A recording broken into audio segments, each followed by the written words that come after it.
Hey everybody, this is recording in progress here. This is Harvey Sluggo Wasserman back with the 220 something Green Grassroots Emergency Election Protection Zoom call. Nobody seems to know exactly what number this is, but I can tell you for sure it's May 19th, 2025. Next week will be Memorial Day, so we will be off. But today we're on in more ways than one. We got a poem that's two poems, I guess, from Mimi German to start with. Is that right, Mimi? And it is. Okay.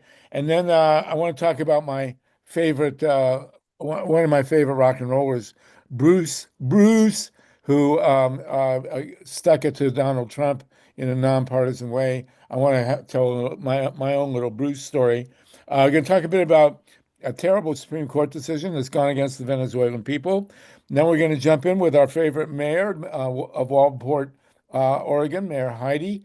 Lambert, and then we're going to also be joined by KARL GROSSMAN, who's going to talk about all the Democrat pro-nuke governors, all Democrats, including his governor in New York, and just now the one in Massachusetts. It's ridiculous. And then we've got Paul Newman, who has solar panels on his rooftop in Santa Monica, who's going to talk about getting stabbed in the back by Gavin Newsom, haven't we all? I guess you're not anybody if you haven't been stabbed in the back by Gavin Newsom.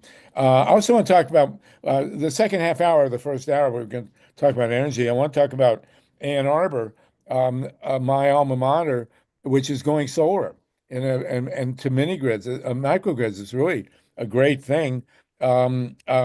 Nuclear stuff in Finland, solar rail lines, which is very cool, and lithium recycling. And then the second hour at 6 o'clock Eastern time, 3 o'clock Pacific, we're going to be joined by the great Greg Palast, we're going to devote that hour to what they're doing to really mess up our ability to vote in this country. If you're a woman who is married and changed your name, you may just not be able to vote. This is kind of a repeal of the 19th Amendment in many ways. So that'll be the second hour. And then at the top of the third hour, our 4 o'clock to 4:20 segment, we're going to talk about how Gavin Newsom has stabbed people in the back on homelessness in California. It's a big deal. We're going to be joined by Donald Whitehead and Susie Shannon, really, really great, legendary, impactful, and important activists on the homeless issue. So as usually, we got a ton to deal with. Next week we'll be off. We're going to be on Memorial Day, but the week after, of course, we'll be back if we still have the freedom of speech press or whatever. But now we are down to or up to the great opener that we always love from our wonderful Mimi German, who's in Portland, Oregon. Has got two poems for us. Mimi, rock and roll here, please. I've changed things around, Sluggo. I'm reading one that's more pertinent today for this Okay. Well, blood we world. like pertinent. Okay, good. This is You're kind of pertinent yourself, actually. So go well, ahead, please. Sluggo. All right, from impertinence. No, this is from my book called Where Grass is Bend, and it's called A Thousand Grains of Sand. A thousand grains of sand. America, the dominatrix, empire of a thousand grains of sand, whose masters ink in the high heels of war whores, who circle jerk at the feasts of landlords while spilling slop bucket prayers to the poor. America, how necrotic your soul. Your poets cringe in the wake of your obscenities, your rotted stench of henchmen, pillagers of lands once verdant and alive, your orchards of poverty grow seeds of death. America, the illiterate, puritanical, and unsavory, you were never ready to leave home. Cool. Now that's the America of Donald Trump you're talking about. Yes, it sure is. So listen, next time do the America of Oren Lyons and Jeanette Rankin and all the good folks that we like. Um, you know, Oh, uh, You know, I've always been proud to be an American. I still am, but I'm not proud that Donald Trump is an American. And we're not so happy with Joe Biden these days either. I mean, he really did a number on us, not fully disclosing. Well, I guess if you're as far gone as he apparently was, you're not really capable of fully disclosing how far gone you are. But I hope this puts in context how far gone Donald Trump really is. We'll deal with all this. Mimi, thank you, as always, for your fabulous poetry. We really appreciate it. I want to appreciate for the moment another great American poet, Bruce Springsteen. I had the opportunity, I had the privilege, the amazing experience of working with Bruce Springsteen in 1979. We had 5 concerts in Madison Square Garden, 5 nights. And we started with Bonnie Raitt, Jackson Brown, James Taylor, Carly Simon, Crosby, Stills, Nash, and we sold out a Wednesday and a Thursday. And then Bruce signed on. Many people had gotten to Bruce over the year prior to 3 Mile Island to talk to him about nuclear power. He was clearly opposed. And finally, there was a moment in LA, Jackson Brown and Graham Nash did a series of concerts in California, in San Diego, LA, and Oakland. And at the one in LA, I was doing the media, and we spotted Bruce in the audience, and we ran down and grabbed the poor guy and dragged him backstage to talk to him about nukes. And then after 3 Mile Island, he was approached by 40 or 50 different people to join our concerts in Madison Square Garden. And we had sold out Wednesday and Thursday with the lineup I just mentioned. And then Bruce announced that he would do Friday and Saturday. And we sold out Madison Square Garden, I don't know, 24,000 seats both nights in 2 hours. It was mind-boggling. The news barely hit that he was going to play, and he was sold out. And then we did Sunday night with CSN. But because of I was doing the media, I got to stand about 50 feet, stage left or right, facing the stage to the right. I don't know if that's stage left or right. And It was phenomenal. I mean, I just got to watch him. It was his 30th birthday, amazingly enough. And he was just great. I vowed to never again go to a Bruce Springsteen concert because I knew it couldn't be topped. But in 2008, he was out doing, or 12, I remember, he was out doing benefits for Barack Obama. And I wanted to make sure my kids saw him. So I took one or more of my children to see Bruce at Ohio State. But this all comes up because he has made some very pointed comments, and good for him, overseas about the state of American democracy or what's left of it. And He's very articulate. Bruce is a really smart guy, and he really knows what he's talking about. People should read what he said and then read Donald Trump's response.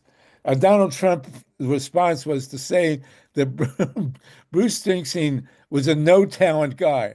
If there was ever a guy on this planet who was a talent guy, it's Bruce Springsteen. So there you go. I can't promise him for a further a Greek call, but I'll do my best. So today now we are with the wonderful mayor of Waldport, Oregon. You are a regular. We're following your incredible story. You were purged, you were arrested, then you were de-arrested and de-purged, Mayor HEIDE Lambert. Where do things stand now with your mayoralty and the government of Waldport, Oregon?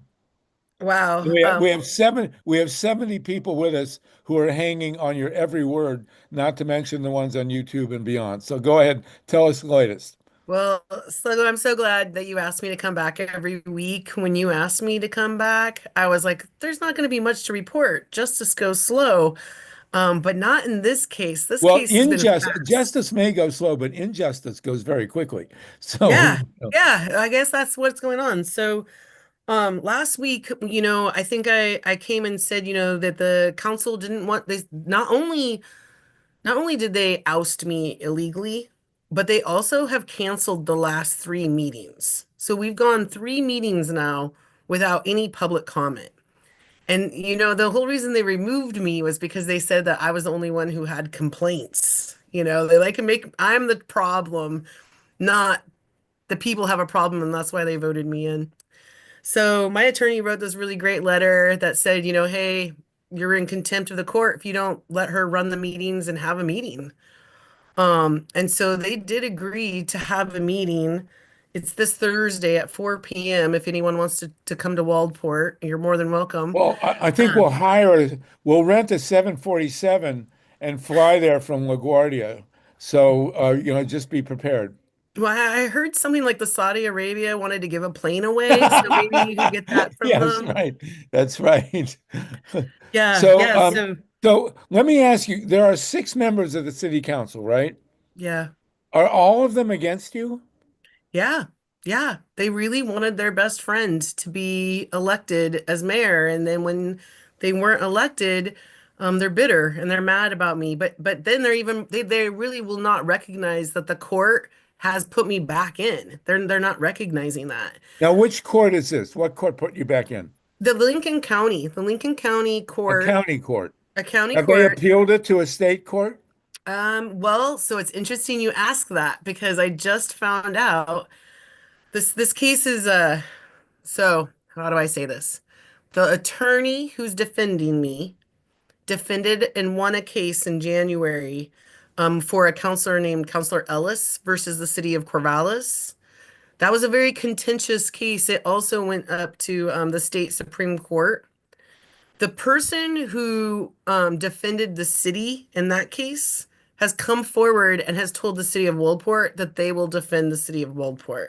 But you're the mayor. You don't have to hire him or her. I wasn't even asked to vote if I wanted. I don't even know how it was decided. There hasn't even been a meeting to decide or to vote, but I've been told, again, told is how they think the mayor works in our town, um, that Markowitz is defending the city. And the thing about this is they're very expensive firm. And I don't know if you know this, but cities actually have insurance for when they're sued, and that insurance pays for their attorneys. And You Corvallis, have hey, have you sued the city of Waldport? this is considered a lawsuit, even though it's not about money. It is considered litigation. I have entered litigation just to be returned to my seat. So It's an injunction.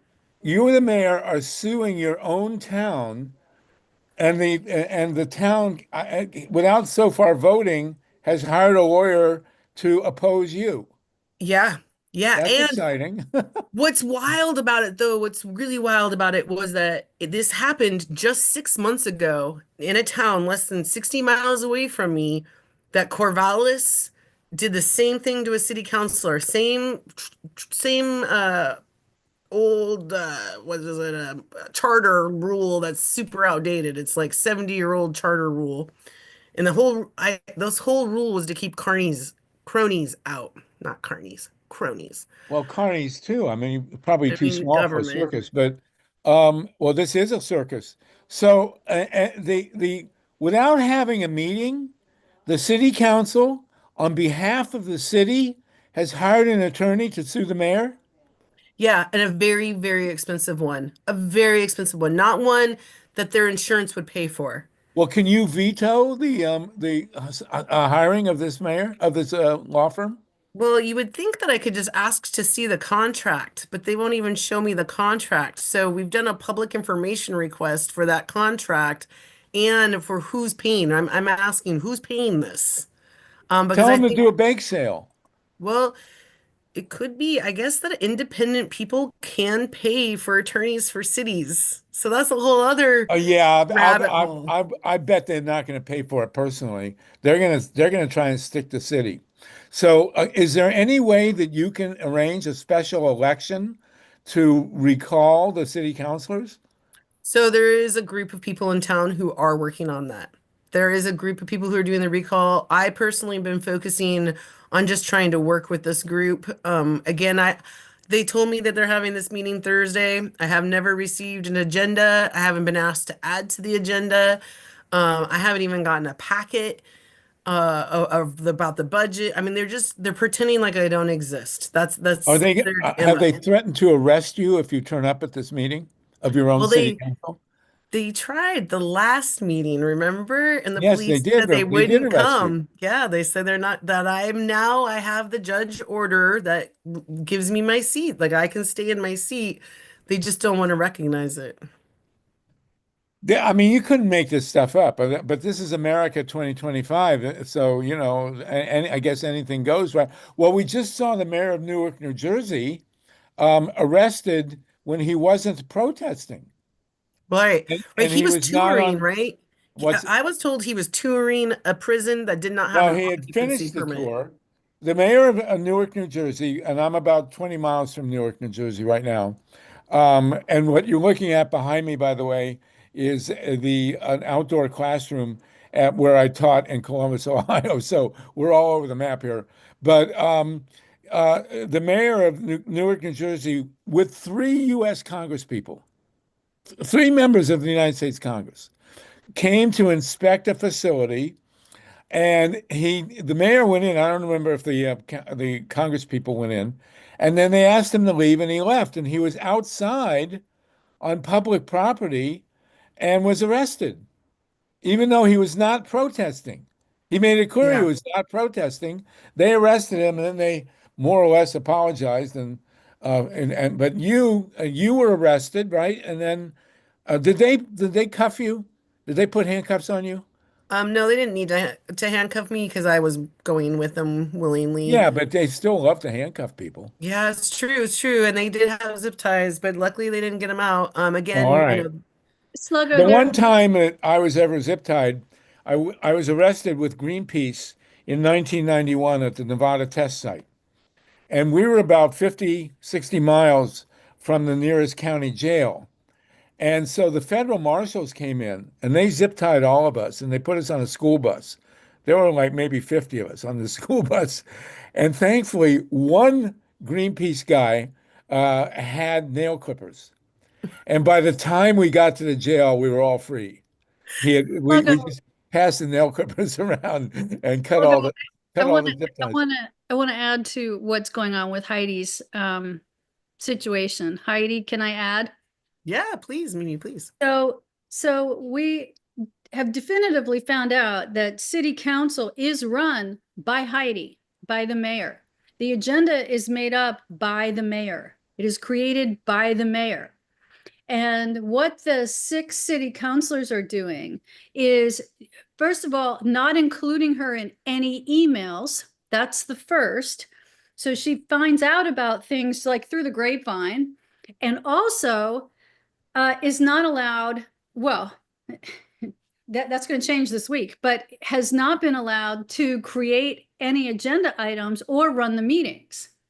So their display of blowing off the ruling by the court that not only is she the mayor, but they have to allow her to be the mayor. They're still blowing that off. Like they just don't care. So this week will be really interesting because Heidi is going to create at least an additional agenda and put that out and let them know in the amount of time that's necessary before Thursday's meeting. And we'll see what happens.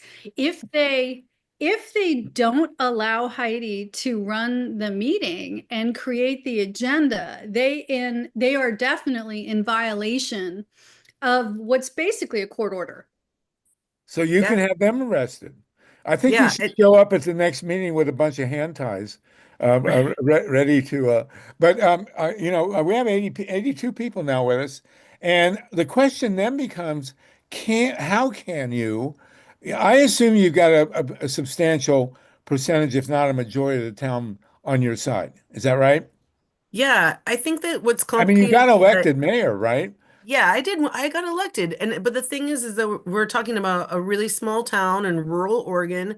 So we got a lot of old families who've known each other forever. So there's like this really twisted loyalty not to the truth, but just to each other. And that's kind of where there's like this like they call Well, themselves the pro city group. So they're not protesters, they're pro city. oh, Um, but they well, really you were should be elected by pro more than city 60. councilors group, really is what it is. It's not So about there the must be, since you've been researching the town bylaws, obviously, there must be a provision in there for a special election. so You there must be is able to there call a special election and get these clowns, thrown off the city council. Yeah, I as a one individual, I can't do that, but as a collective, the community definitely can do that. I believe we Then need go for it. 200 signatures. Yeah, no, they're on it. Again, the irony of this is you cannot recall people within the first 6 months that they're elected in Oregon. Well, that's all right. You got time. Oh, Well, it's like 2 months. We have till July, I think, well, 6th. they'll need that time anyway. So. All right, well, listen, Waldport is going to become the capital of American democracy here. I mean, you and Newark, could there possibly be two more dissimilar towns in America than Waldport, Oregon, and Newark, New Jersey? Yeah. But listen, this is where we're at here, and you seem to me like you're up for the challenge. We got hands up, Steve Caruso and then Mike Hirsch. Go ahead, please, Steve. Yeah, isn't there a rule where meetings are not to be held in secret, that when anybody meets it, yeah. Yeah. So that's a rule that they're breaking when they're doing emails excluding you and so forth. So if you're in charge of the meeting, then they're acting outside of the law, right? So Oh yeah. and fascism is no respecter of persons. Remember that, right? Well, Yeah, it's no, it's so that's the true. definition of fascism, right? Um, um, Mike Hirsch, Steve, yeah, more, Mike, No, I'm done. Mike Hirsch, and I want Yeah, to ask you. Go ahead. thanks, Sluggo. Yeah, Mimi and I were looking through the city website, and they actually have the Chamber of Commerce kind of linked into the entire city website on the .gov website, which I don't think is permissible. It's like they're running the city as a subsidiary of the Chamber of Commerce, Or which vice is versa. yeah, that they're basically breaking so many different rules. It's like a cascade of lawlessness, and then the fact that they call in the sheriff to arrest the democratically elected mayor is just kind of the cherry Well, on top here, of their fascism Sunday that they've got going on. well, here's the way you can form an alliance with the Chamber of Commerce. You should get a mini documentary made about this, and then bill Waldport as the tourist capital of American democracy. And put Waldport on the map so that people will come there and you'll have tour buses and you can dress up as Abigail Adams and just like run with it. I mean, this would be a great tourism opportunity. Well, Put Waldport on the map. What do you Well, think? Sluggo, I think you have a little bit of optimistic view of the Chamber of Commerce. I don't think that they're so much about commerce as they are about control.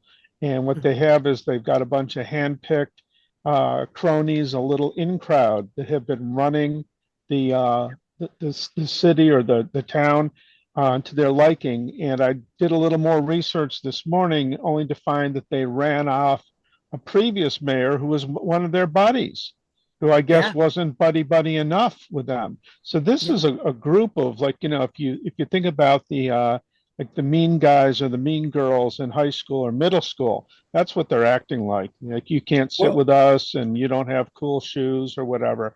This is the most naive, juvenile, small-minded, snarky little clique that's considers the town their own little playground, and they're kicking well, everybody out of it.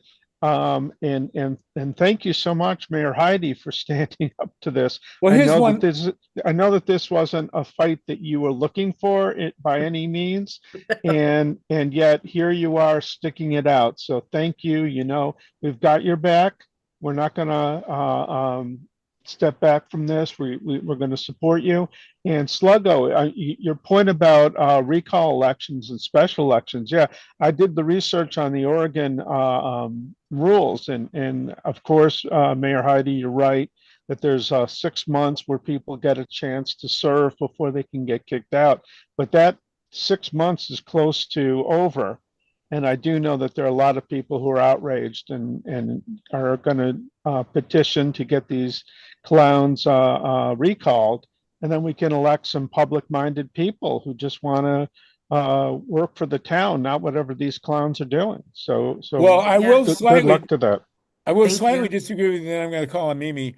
The Chamber of Congress, if you can turn this into a moneymaker, and I mean, it would just make Waldport a tourist attraction for grassroots democracy. The chamber will go for it. I mean, it's always money that, especially in a small town. So, and they do like a Paul Bunyan statue of yourself and with holding a ballot, I mean, what the heck? Mimi, go ahead. So first of all, Harvey, just regarding that, if you could get, Bonnie, right, or Bruce, go and do a, We'll get we Bruce. Bruce will are, show up. go ahead, you got the contact. That's not what I was going to say. I was going to say that I reached out to ProPublica the other day Uh-huh. and told them about this. And I said, look, I know that this might seem very small to you, but this is not a small issue. This is about our democracy. And while I know that you're probably all focused on New Jersey, can we have you look this way? And they wrote back and they said, we don't have the bandwidth right now, but we will try to keep an antenna up. So my point is, if everybody on here, how many of us are there? 80? 80 people. Everybody on here can drop a note to ProPublica saying, hey, we'd really appreciate if you would cover this issue with Mayor Lambert in Waldport, Oregon, because this is about our small town democracy. Absolutely. Then that would be really great in helping to bring this out further and smash this crap.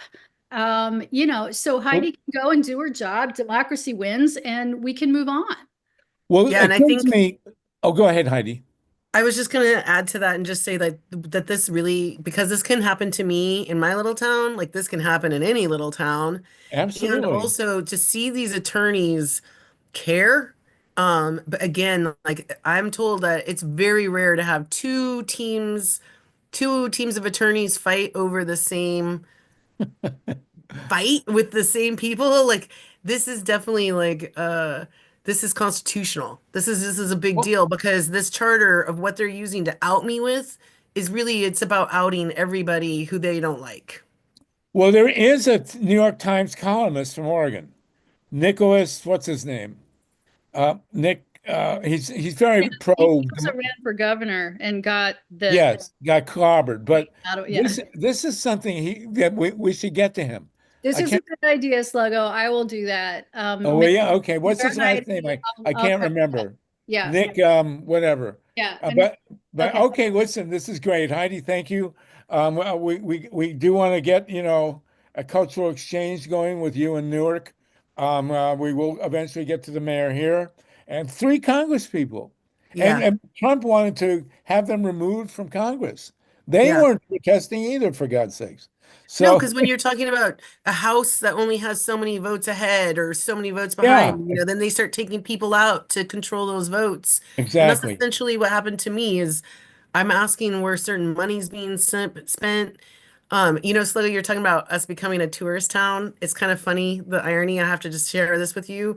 We that is a goal of the town, right? And so we have this huge park that we've been creating, and the name of the park is called Southworth, because Southworth was a slave, and he freed himself from slavery by playing the violin, and then he was one of the first people to donate land to a school here in Waldport. Wow. And so like I'm honored to name our park after Southworth. However, I just got told this weekend that the city manager told a contractor he would pay him $150,000 to do the work and then never paid him. And now the man is like losing his business, his house, his family over this contract with the city. So anyways, as far as me making the town popular, I feel like it's kind of doing it's doing it itself right now. Well, it's really interesting. John Steiner, you have a hand? John, and then we're going to go to KARL GROSSMAN and start talking about the pro-nuke governor of New York. Who knew? John's mute is on. Oh, sorry. Let's see if I can unmute you. There you go, John. John is in Colorado. Hey, I just want to say two things. It's Nick Kristoff Christoph, there you go. and Heidi, a very good friend of mine, is a state senator from Ashland by the name of Jeff Golden. Okay. And if you'll put your email in chat, I will send you his contact information. And feel free to reach out to him at my suggestion. Oh, I would love that. Thank you so much. And you know what you can do, since you mentioned Ashland, they have the Shakespeare Festival down there. You should do a play in that park about democracy. There's all these, Mr. Smith goes to Washington, or Madam Smith goes to Waldport, whatever. But here we are. Okay. Harvey, Yes. you are on a very good, let's just call it brainstorming roll today. Thank you. That must be all that LSD I took a couple Okay. hours ago. And John, it's always great to hear from you there in scenic, radical Boulder, Colorado. So, all right, listen, we're going to pursue this. We'll see you in 2 weeks. Again, everybody, we're off next week, but we will be back after the weekend, and we'll have more from Mayor HEIDE, who will soon be running for governor, right, Mayor? Okay. You and Mimi.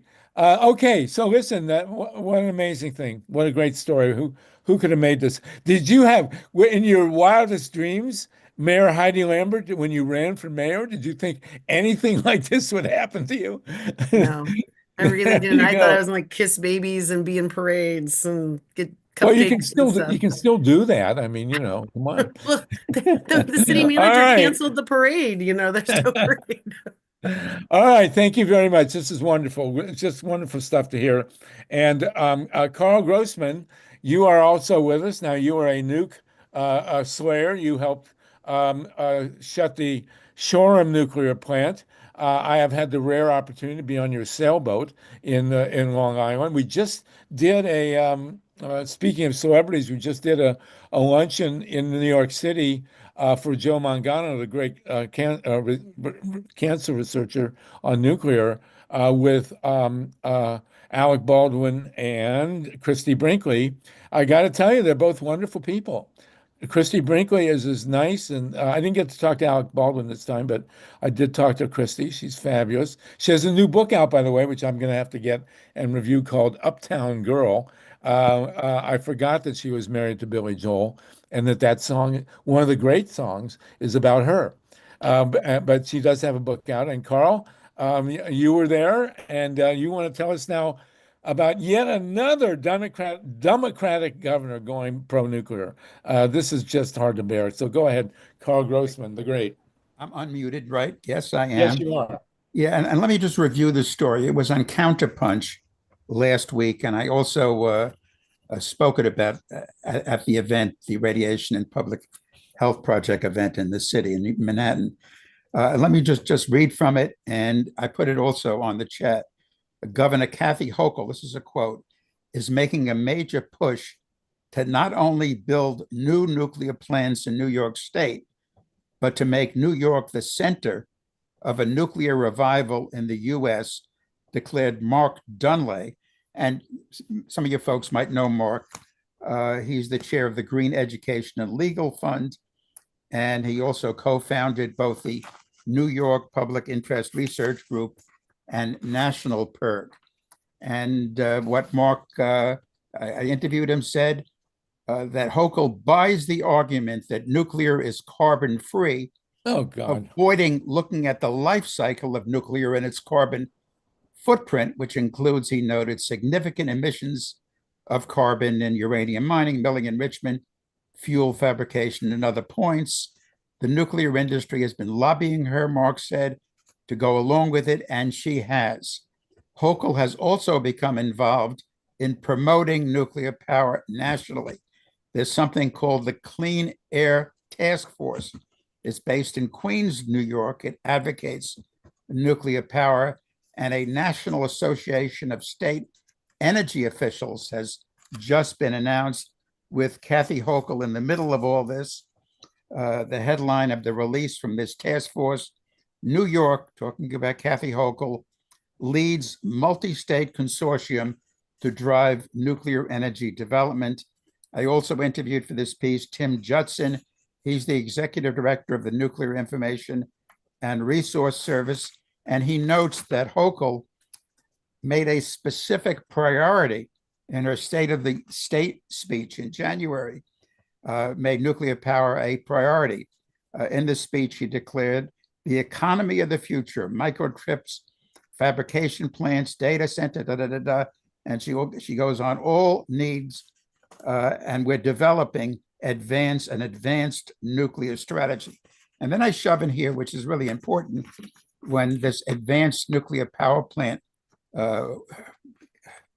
claim is thrown at you, while the nuclear industry and nuclear believers in government are calling advanced nuclear power plants, they're not new and improved, as the Union of Concerned Scientists, and this is on the web, you can get their report, found in an extensive report, they're not improved and not better, and in some respects, significantly worse than conventional plants.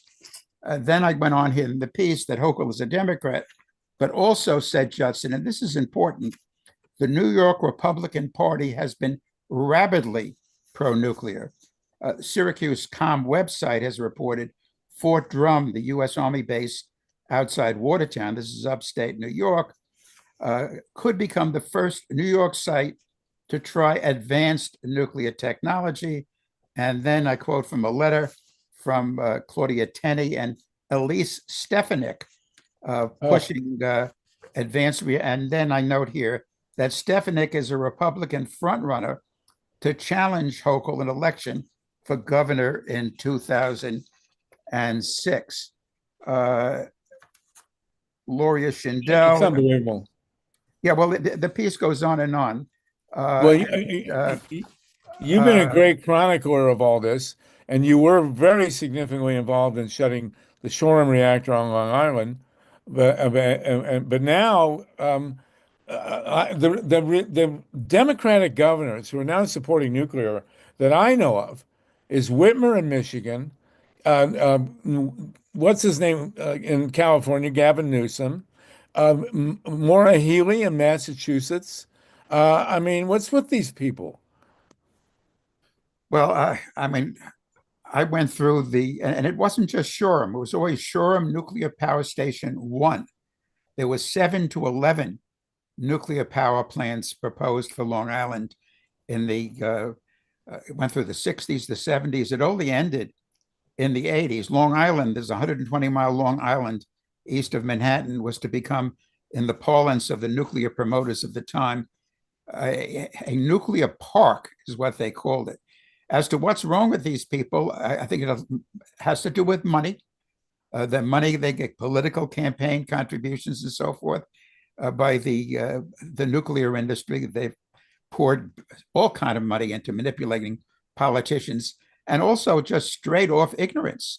These people do know, and part of it is the fault of media. I mean, when I fought the 7 to 11, the nuclear park plan on Long Island, the New York Times was pushing nuclear on Long Island. Newsday, the daily newspaper in Long Island, was pushing nuclear. I mean, it was a very, very lonely, from a media point of view, crusade. But finally, it was stopped. I mean, it took 2 decades, but it ended. But here's a revival of a plan under the, based on the claim that nuclear is needed to deal with climate change, and nuclear is carbon intensive, and also heat intensive. How do these people claim that you can fight global warming with an atomic reactor that burns at 350 degrees Fahrenheit? How does that work? Well, Doesn't make any sense to me. None of this works. And in the wake of Indian Point, of 3 Mile Island, in the wake of Fukushima, in the wake of Chernobyl, I mean, you would think they would understand that it's going to be a catastrophe every decade, that solar and wind, water, and solar, as Dr. Mark Jacobson of Stanford University in California has stressed, can provide all the energy we need. Beck, his new book is great. No miracles needed. These Right. existing technologies can provide the power we need, but the nuclear push is still on, and it has to do with, in my view, money and vested interests. Well, it's absolutely insane. And we have MYLA RESON. MYLA, you may have seen it. Steve and Mike, if you don't mind, MYLA, jump in and I'll get you guys. There's a piece in the Los Angeles Times today by Sammy Roth expressing ambivalence about the 3 reactors at Palo Verde, Arizona, which are partly owned by the LADWP. And at least Sammy is on the fence, or on both sides of the fence, basically.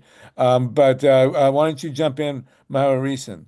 Well, I didn't see that, and I'm looking forward to it because, as you know, Harvey, that Palo Verde nuclear power plant in Arizona is the largest nuclear power plant in the United States. It generates high-level radioactive waste at a rate higher than any other plant.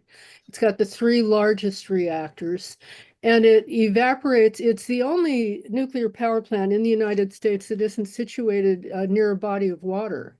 So it it aggregates municipal wastewater from the entire state of Arizona. It treats that water and it evaporates 27,000 gallons of water every minute of every day to keep those 3 reactors from blowing up. When in the desert, it's just outrageous. The city of Los Angeles is actually invested in it. It's a stakeholder. I'd love to have the city of Los Angeles divest from its interest in Palo Verde, and that might be helpful in terms of shutting down the facility. I had actually raised my hand because I wanted to mention that not only do we have these Democratic governors who are pushing and supporting nuclear power, but there are a lot of very prominent people in the Democratic Party, like Senator Sheldon Whitehouse, who otherwise has done tremendous work on getting dark money out of politics. He's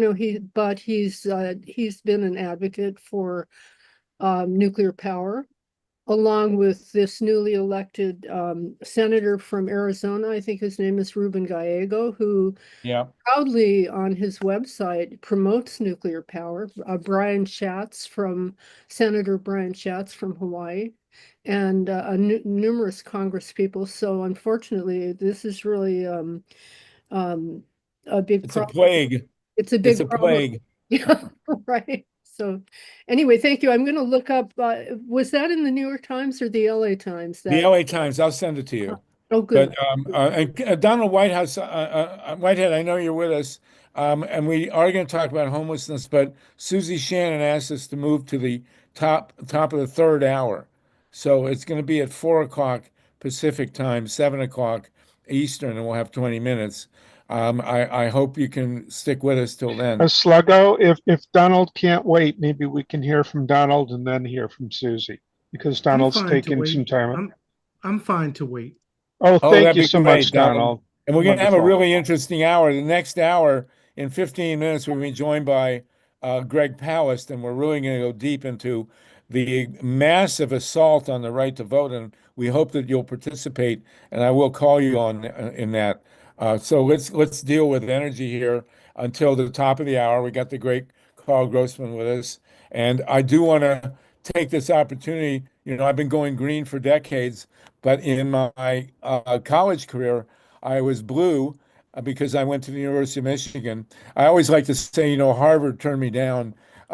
They really recognized someone who was not Ivy League material. That was me.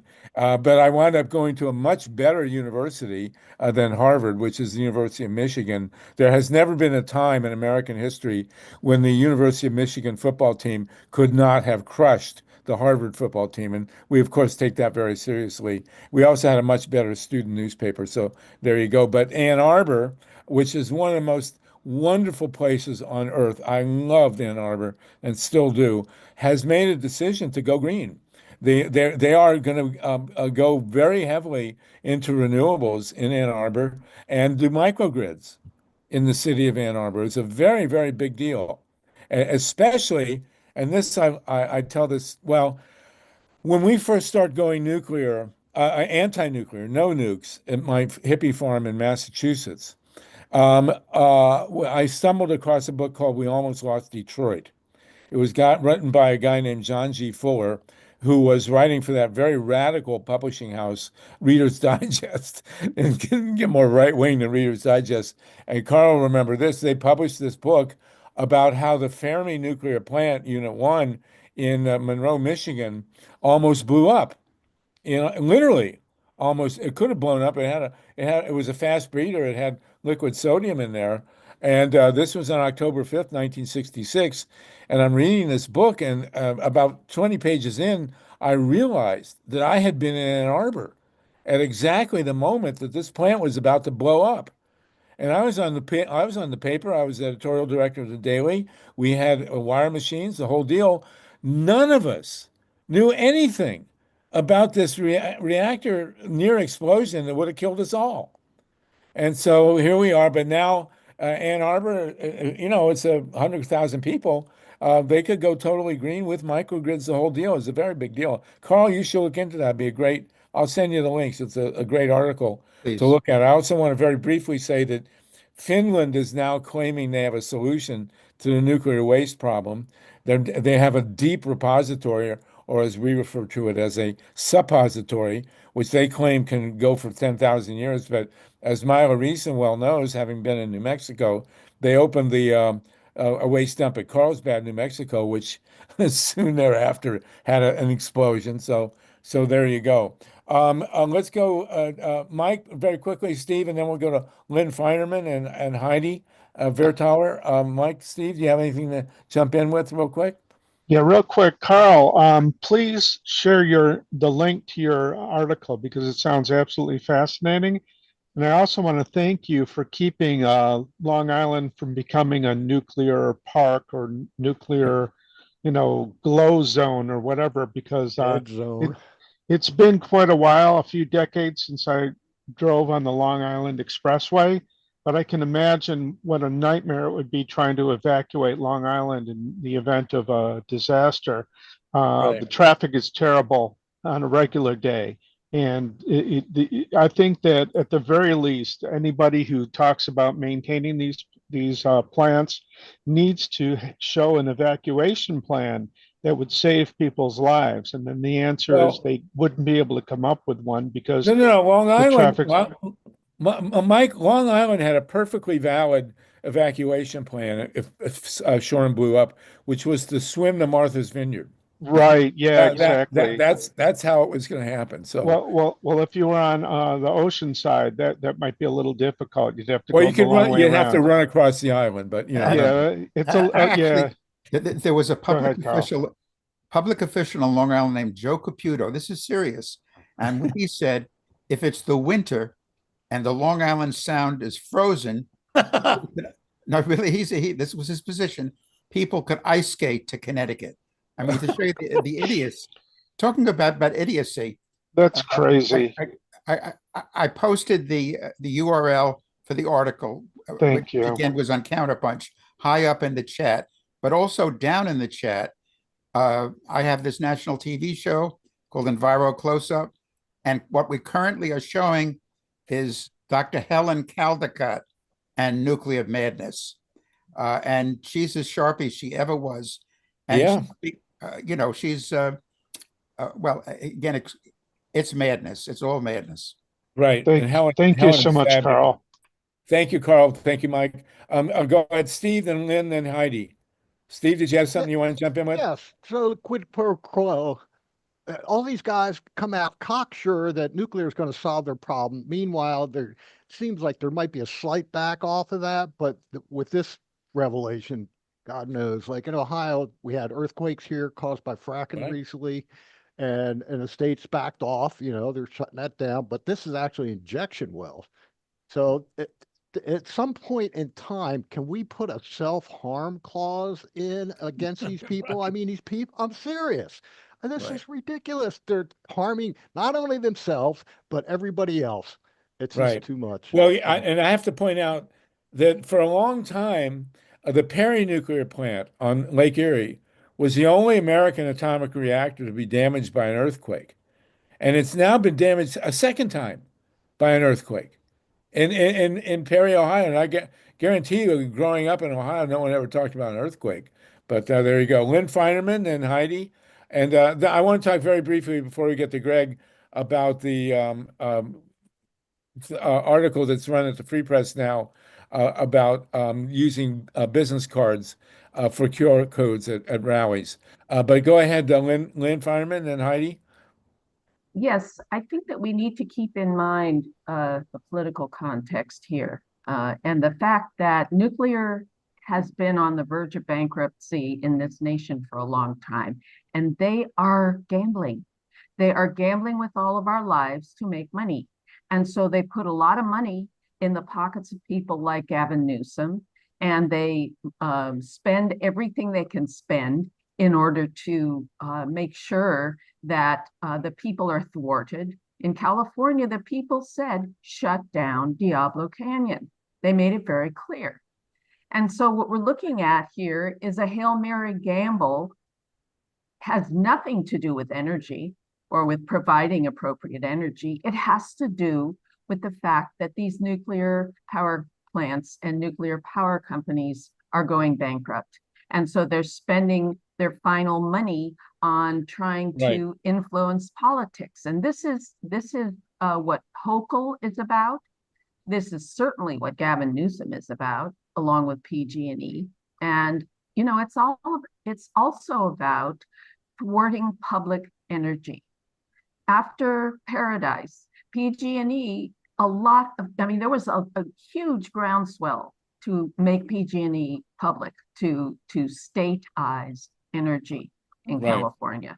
And so we're looking at a connection to American politics and American democracy that's really key, really crucial. Right. And one thing we want to emphasize here in California is that you got the Olympics coming, and the it's beyond insane to stage the Olympics, which the whole world is watching, downwind from a nuclear plant that could blow up at any moment. I mean, we had this actually. It was at Fukushima. Fukushima was upwind from the Tokyo Olympics. Should never have happened. And there were radioactive hotspots in Tokyo during the Olympics. Heidi, go ahead, and then I want to do very quickly visit the business card thing. We'll let Karl wrap, and then Greg Palast will join us. Heidi Vertaler, please. Yes, thank you so much. I just wanted to let you know that I dropped a couple of links into the chat that I hope you folks will take a look at. One is the thing about anti-nuclear stance, and then the other is the clean green energy economy. And because I do think that we need to stay away from nuclear. I did go to the funeral of Anatoly Grushenko. He was one of the helicopter pilots that flew over Chernobyl. And I made it my business to go there to thank his wife for his service, because I felt like,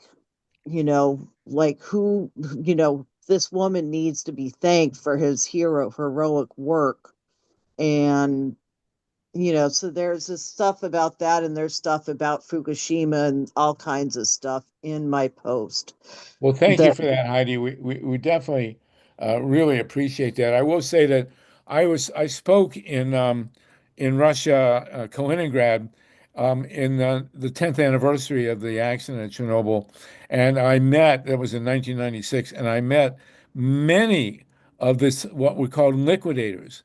During Chernobyl, the worst of it, the Soviet Union sent 600,000 people into the reactor to clean it up, 90 seconds each, allegedly. They were called liquidators.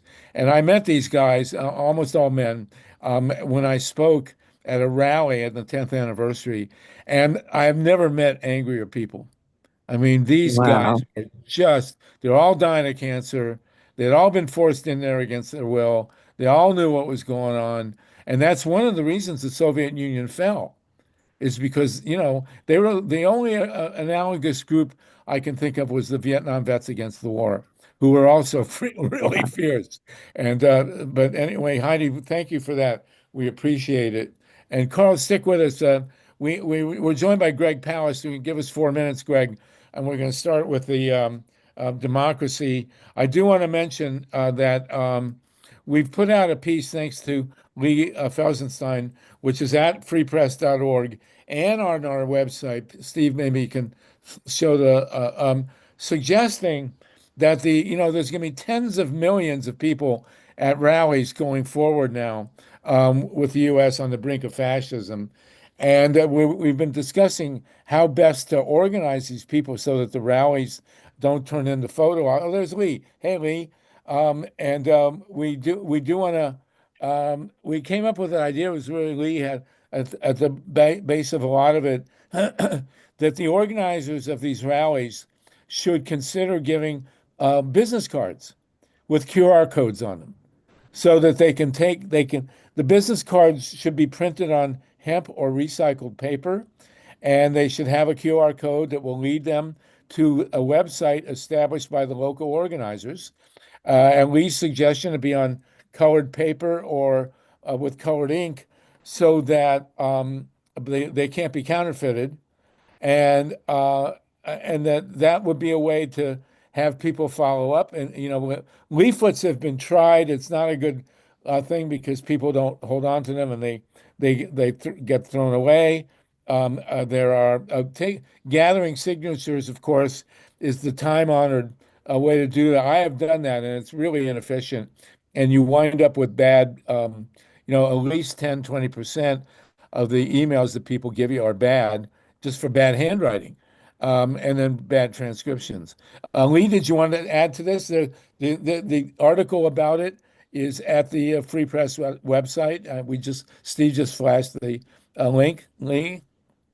Yeah, well, I got it in email and hey, my name in lights. Well, okay, I don't know how far it goes, but it's farther than, just blowing hot air here. And of course, was telling myself before the meeting, it's like, okay, well, so is somebody going to organize something? But I must admit that if you talk about it enough, people may just think it's a good idea and go do it themselves, because it doesn't require any particular skill. And I do want to acknowledge that when I first responded to your query, Harvey, or Mr. Sluggo, I had another method in mind, which turned out not to be terribly practical. And it was a woman here whose name I can't recall because I'm very bad at remembering names, who said, yeah, well, we have been trying business cards and they're better. And she was right. And I don't know, say she ought to get some credit. So whoever it was, if I think you're here, Right. ask for credit. Well, there you go. Did she also invent Post-it notes? That's a really deep joke, actually. But anyway, Lee, thank you so much for your guidance on this. And we do want to continue the work to establish the Eco Broadcast Network. I do very want to briefly, and thank you, Lee. And like we say, the link to the article, which is at freepress.org, is in the chat. Steve just ran it. You can go to freepress.org. I've sent it around the internet. So we'll see if people start. The one thing about handing out business cards for follow-up is that people have got to remember to transcribe it or scan it before you wash your pants, because people are, put the business card in your pants. So you got to remember to do that beforehand. And I did want Paul Newman. We mentioned you're in LA with a solar panel on your house and being attacked. Are they attempting now to tax your solar panel that you put on your house years ago? Is that part of the Newsom's attack on renewables here? What's going on is they're changing the law so that people before 2023, I'm sorry, which is me, 2019, When I sell my house, I'll have to pay a tax on my solar. Oh my God. And it's I have it right here. It is AB 942. And one of the people on the assembly, her name is Lisa Calderon, has Oh filed a yes. bill to break two more solar contracts. So there'd be net metering one and net metering two. I guess net metering one was after 2023, and net metering two is before 2023. So, and hi, Greg. Anyway, so that's what's going on. Now, I paid $35 a month for the processing of my solar to Southern California Edison. And now I pay $90 a Oh month. my God. So, I mean, originally it was if you paid $200 a month, that would be considered, a reason to get solar. And they're trying to make it not cost effective, and they want to tax it some more. It's insane. And they Okay, got somebody who's on Southern California Edison, who's in the Paul, assembly. Paul, I just wanted to point out, we only have Greg for a very short time. Okay. So we'd No, like that's to good. circle back and Thank you, Paul. get back to this, because this is so important, and Yeah, it's we really outrageous. appreciate Just your report. outrageous. And I Outrageous. love Greg, man. He's the man. Well, Greg is also a great pioneer in the in fighting nukes. He was very involved at Shoreham, and I think they actually fitted him for a pair of cement shoes at one point, Greg. But you Yeah, escaped I that. prosecuted the company, the oil industry, excuse me, the nuclear industry for racketeering, successfully working with the Justice Department and other authorities. So yeah, Well, the now we're looking nuclear at industry is a crime racketeering. wave, but now we're looking at a new Right. issue. Hey, But go ahead, Sluggo, Harvey. if I Greg could, is, of course, at the forefront of the movement to save the right to vote in America, starting with Florida 2000, where you were a great and solo pioneer, and your career. There is now in this country a viable election protection movement, and you are. Yes. We did the paternity test, and you are a godfather. So now Okay. take us away. All right. well, Greg is known for his investigative reports for the Guardian, and for his bestsellers, including The Best Democracy Money Can Buy. His latest film, Vigilantes, Inc., America's New Vote Suppression Hitmen, centers on the challenge to voters by the Trump-sponsored group True the Vote. You can see the film for free on YouTube. And as always, we love to have you with us, Greg. Thank you so much. Okay, thank you very much for having me here. And I'm here basically to introduce someone else, Major Gamaliel Turner, and who is the star of my film, Vigilantes, Inc., narrated by Rosario Dawson. And I have the link to that film onto YouTube, so it's now free. So let me tell you, one of the things that Harvey asked me to come in to discuss with Major Turner is a vital case now in the 11th Circuit on appeal of Fair Fight, which is Stacey Abrams' organization, versus True the Vote. And the issue is vigilante vote challenges. And I don't know if you saw the clip from my film, and I guess I can do it as a host, right? We can't really show a film because we'll get in trouble with YouTube, but we can definitely look. No, it's on YouTube. But it doesn't matter. But I want people to watch this film because here's why. Here's what it's about. In beginning in 2020, before the senatorial runoff in Georgia, this group True the Vote challenged hundreds of thousands of voters. Now, who is True the Vote to do this? No one. They're just self-appointed vigilante vote fraud hunters. And they literally, in Georgia alone, challenged more than 300,000 voters. And while we were able to block that at that year, they did successfully mount challenges against hundreds of thousands of voters in Georgia in 2024. Undoubtedly a core reason why the state flipped back to Trump from 2020. Now, what are these challenges? We've talked many times here about purges by the government, removing people from the voter rolls because the Secretary of State decides you didn't live in Georgia. and this is throughout other states. I expect another 5 million illegal removals in 2026, or not 2026, this year. The purges are done this year. But now, what about these vigilante vote challenges? This group, True the Vote, and by the way, Major Turner's on with us, will be with us shortly. We also have Donald Whitehead with us, who's got some experience here too. So go ahead. Yes, okay, this is important. And so as you'll find out if you watch the film, and he can explain again his own story. Major Turner is career military. Back in 2020, he was assigned by the Pentagon to Fort Hueneme here in California. And so he was challenged.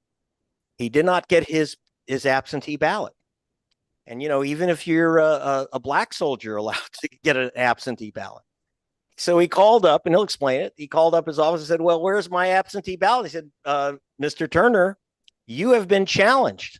I said, what does that mean? He said, someone, not a government agent, turned out to be the vice chair of the Republican Party and the chairman of the party in Muskogee County, where Fort Benning is. The chairman of the Republican Party, who's not an elected official by any means, challenged Major Turner's right to vote on the grounds he didn't live in Georgia. Well, he's a soldier assigned, a military expert assigned to California. And they said, well, Major Turner or Mr. Turner, you can vote. Just all you have to do is come into our office, prove you're a citizen, prove your Georgia address, and we'll give you your ballot. And he said, and he'll explain again, because it's worth hearing twice. He said, wait, so you're telling me 2-3 days before an election that all I have to do is fly 2,700 miles to Georgia to prove I'm an American citizen again?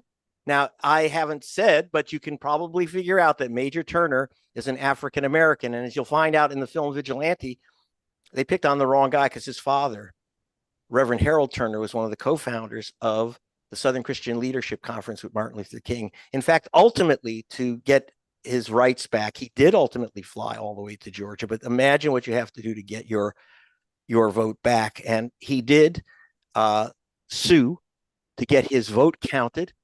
His attorney, Mark Elias, came down. And while Major Turner won his right to vote, imagine what he had to do to get his single vote counted. Bring in Mark Elias from Washington to bring a federal court action. And the federal courts gave Major Turner his vote, but this Republican Party vice chair, this operative, who, by the way, you'll see in the film, actually dresses like a vigilante with 6 guns, the whole thing. He thinks of himself as a vigilante, Doc Holliday. He challenged 4,000 voters. We called 800 of them. Overwhelmingly, they were soldiers of color. You're not going to be surprised by that, are you? And none of them got their votes back. Only Major Turner got his vote back, because he actually flew in to go to court. Now, if this were, so 4,000 voters lost their right to vote. Now, it came back with a vengeance, because it was successful, not enough in 2020. But then the law was changed under SB 202 and HB 185, I think is the number, but SB 202, which specifically authorized any individual, and I'm not just talking any individual, not a government agent, but you or I can say Harvey Wasserman doesn't live in California. He shouldn't be allowed to vote. So 20 states have these vigilante voter laws, first used by the Ku Klux Klan in 1946.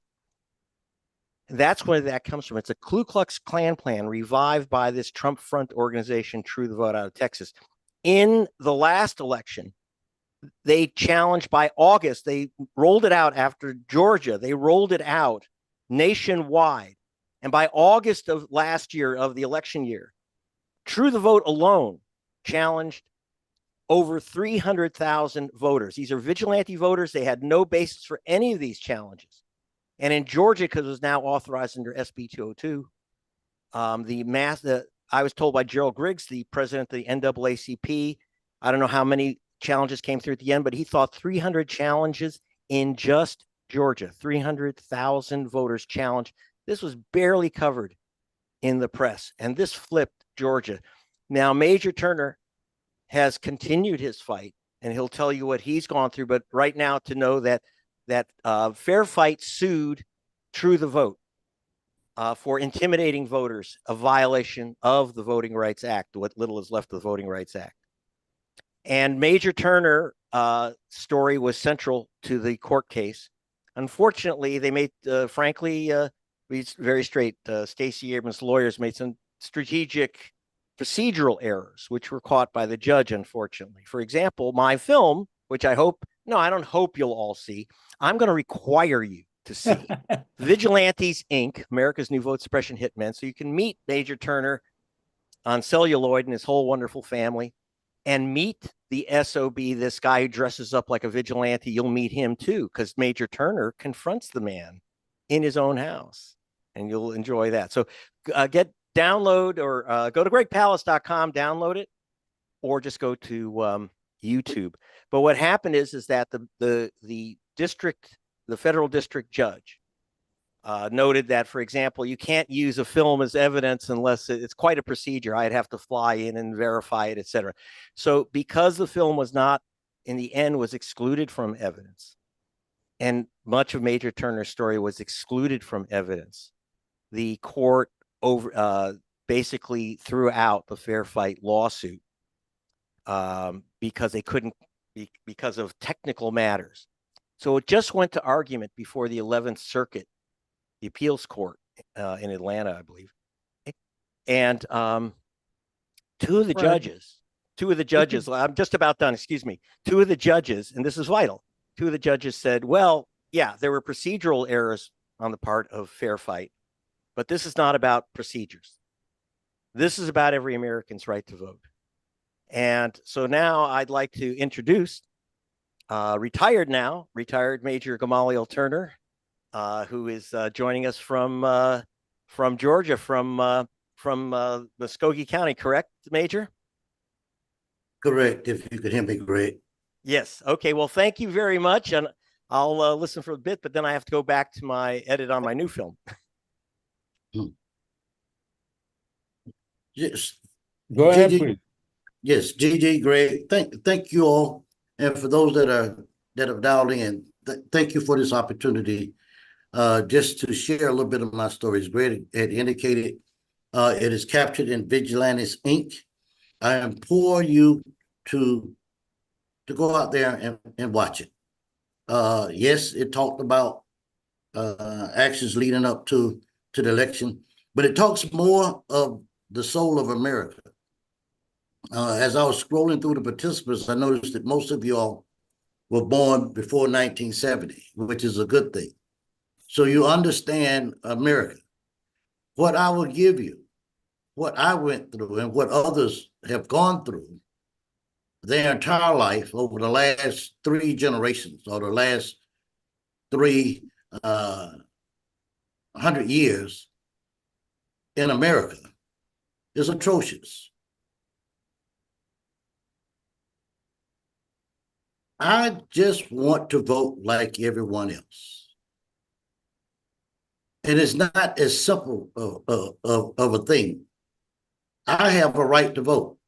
My father, my grandfather, and others for my people at the time fought, argued, went to court, died, were beaten, jailed for the right to vote. As a child, I witnessed this black and white world of America. I witnessed the atrocities of it. So we fast forward to today. We all know the history of voting, especially in the South. We try to vote. We want to vote. We want to participate in the process. We are still fighting for equal rights.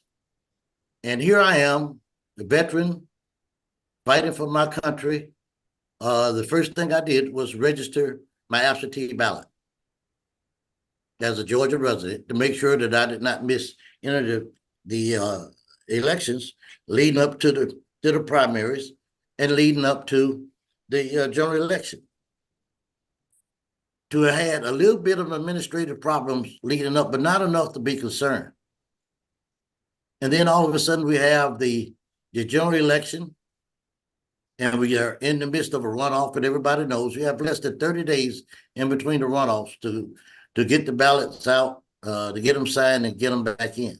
And for whatever reason, I did not receive my absentee ballots. All of my friends, all my families have received theirs. So I called back into the registrar's office in Georgia because I'm active and say, hey, I haven't received my ballot. What's going on?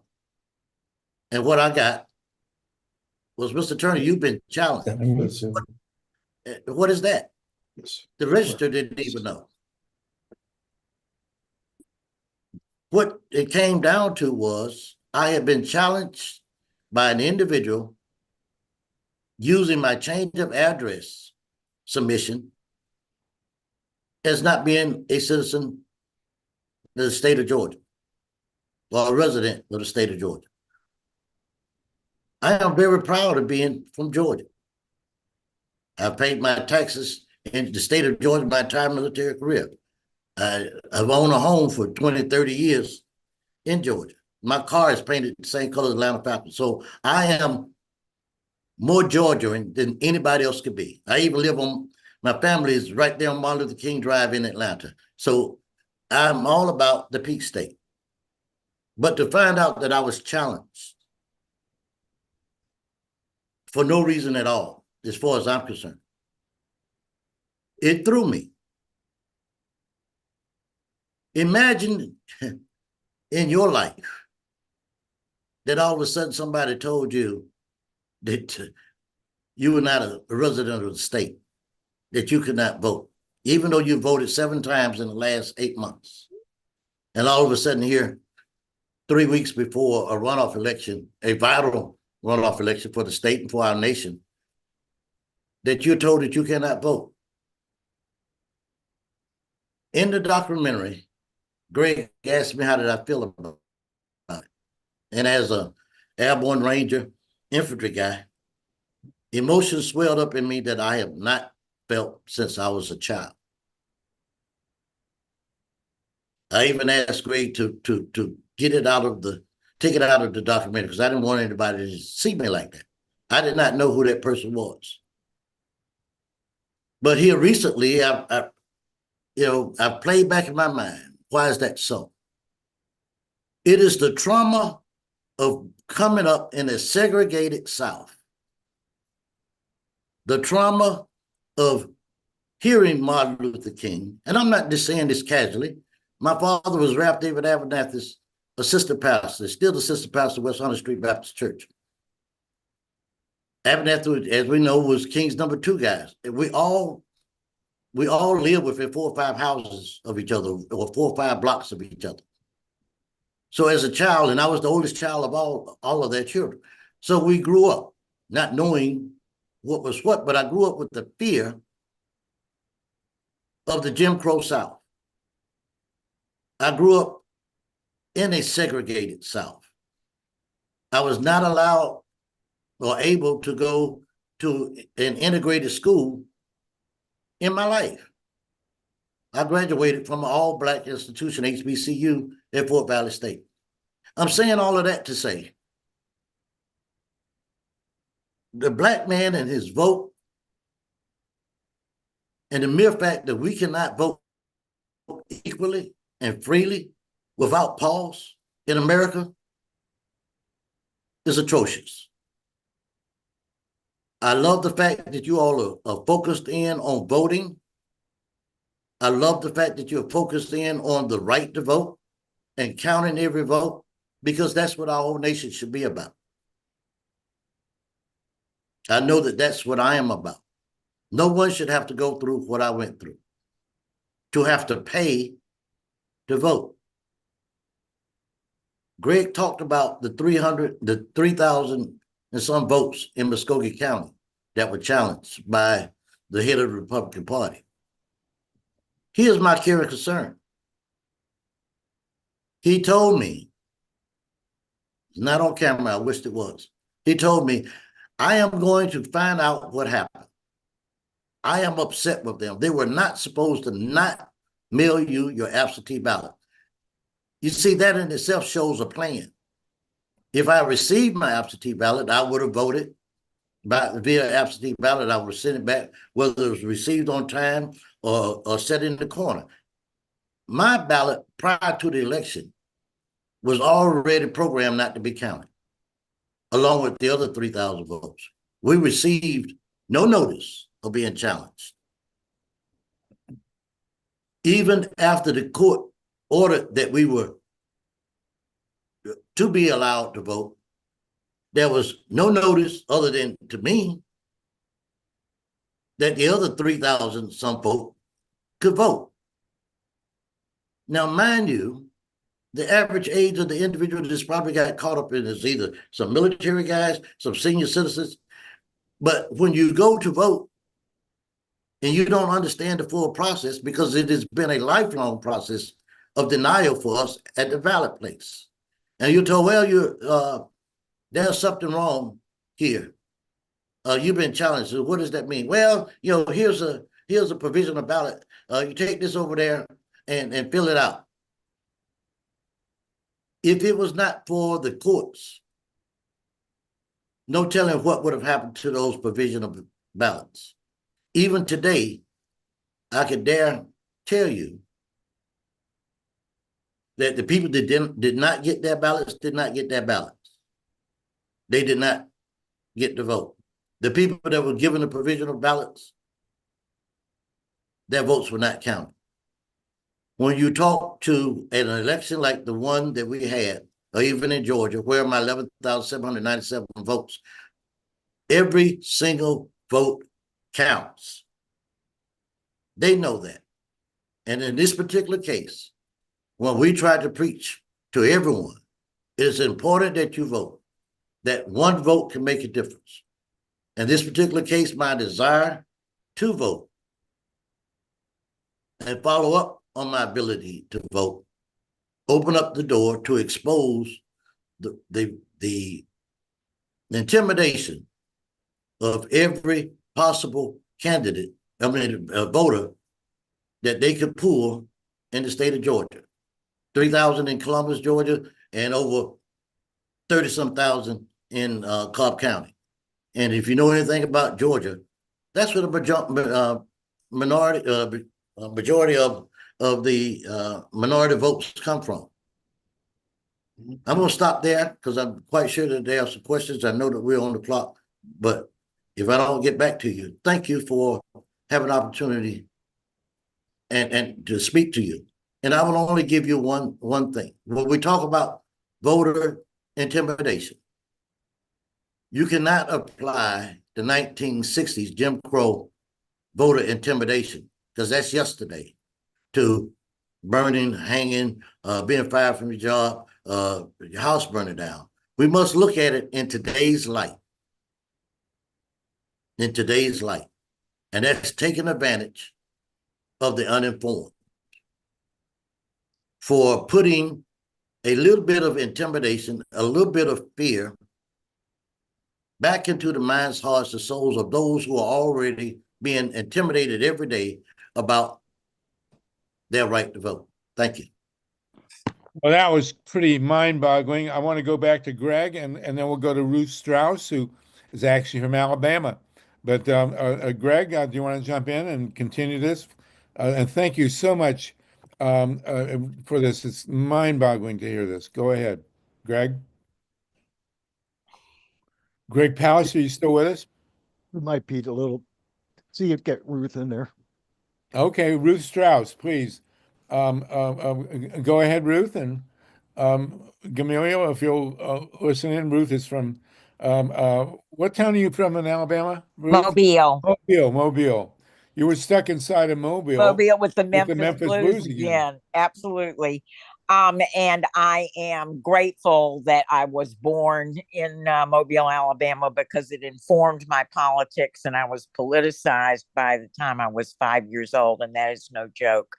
You know, kids know when they see things that aren't right. Anyway, I am telling everybody, and it's too bad that Greg is not on the line, but Camille, please tell him that film is a must see. It is hysterically funny, historically informative, and politically a must. And so I'm just telling everybody, you will not be disappointed.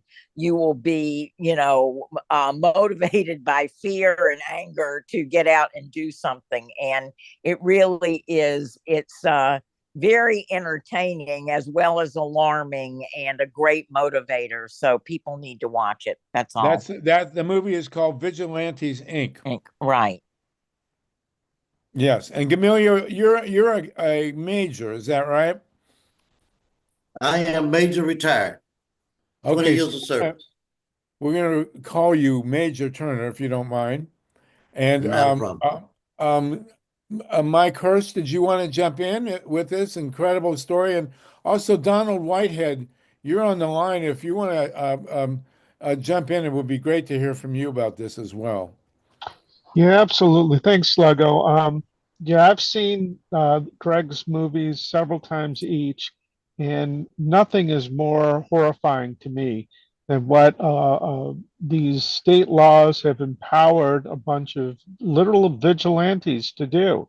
And as Greg points out in his film, they borrowed their name from Klan and Klan-inspired vigilantes who would use violence and intimidation, murder to suppress Black people, their voting rights, and their rights to live and to just exist in this country.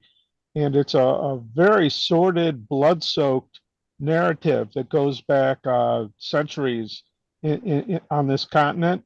It's a horrible stain, and it's no question why Trump all the way down, all these right-wingers want to censor our history books to get rid of all of this. And thank you so much, Major Turner, for being a witness to this. And we're going to stand with you and stand behind you and help amplify your testimony because it's so very important. And I see Donald's ready to speak as well.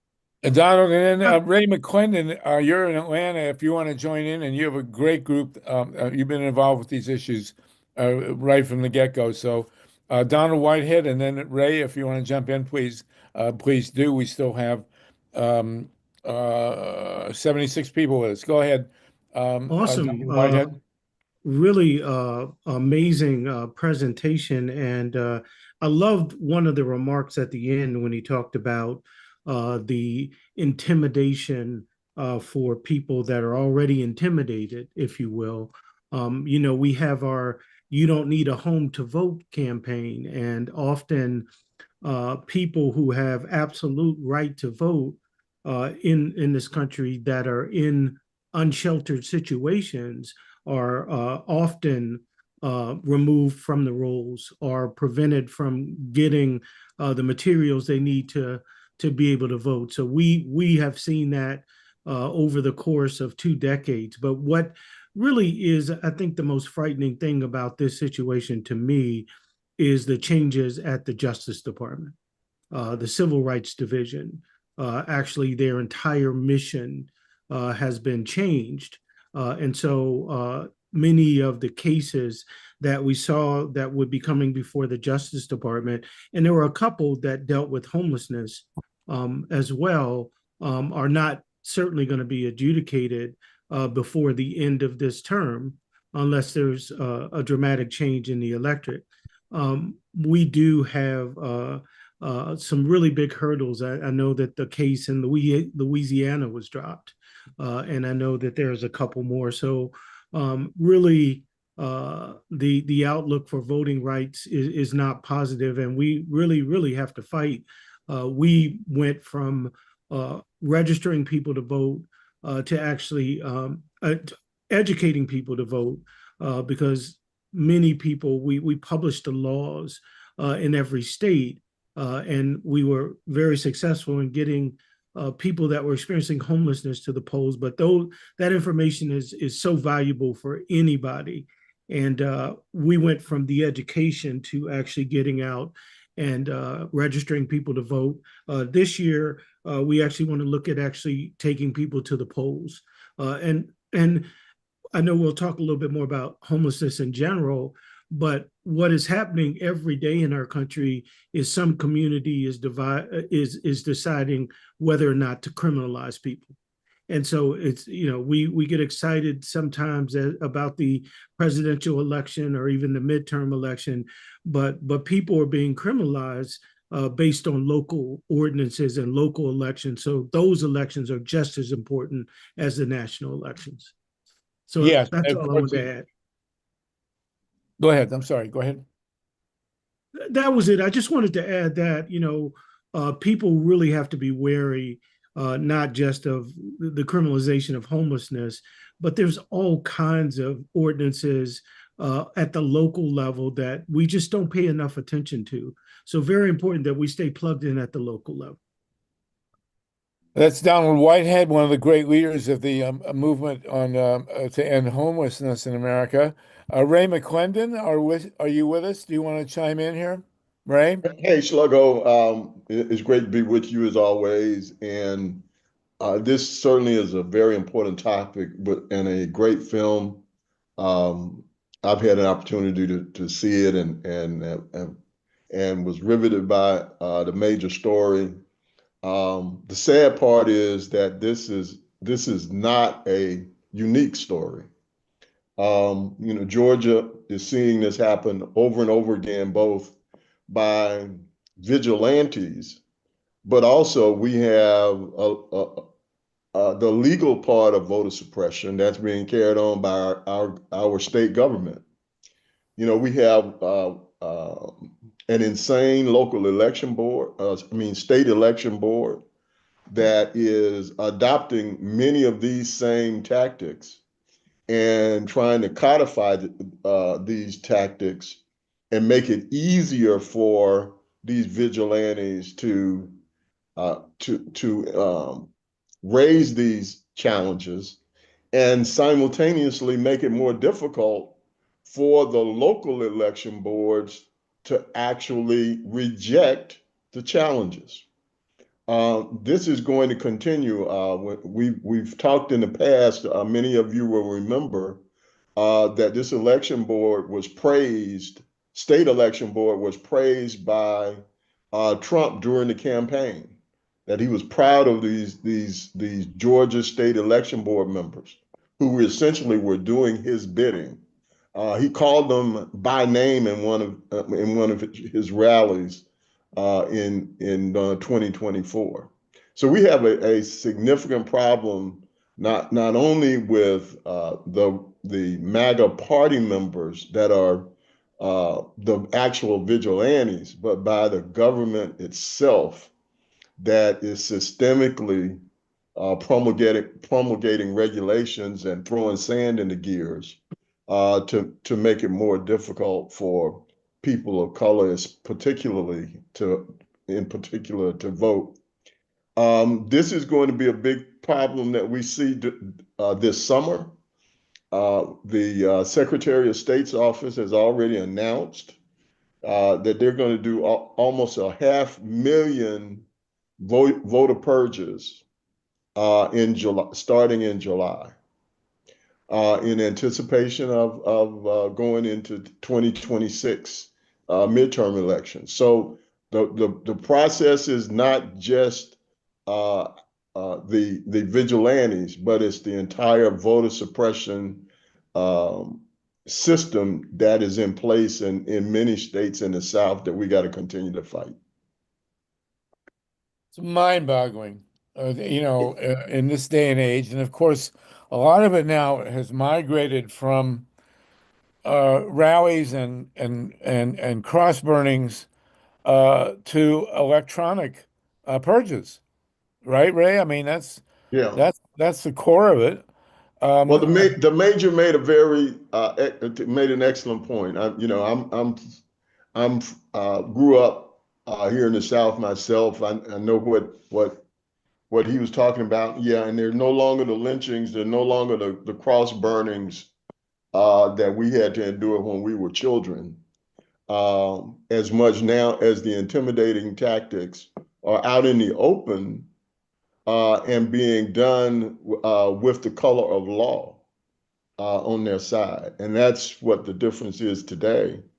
When you see what's going on with this administration in particular, and a lot of these state government officials, where they're in situations where we are in Georgia, where they control the governor's office and both chambers of the legislature. They can essentially do what they want to do.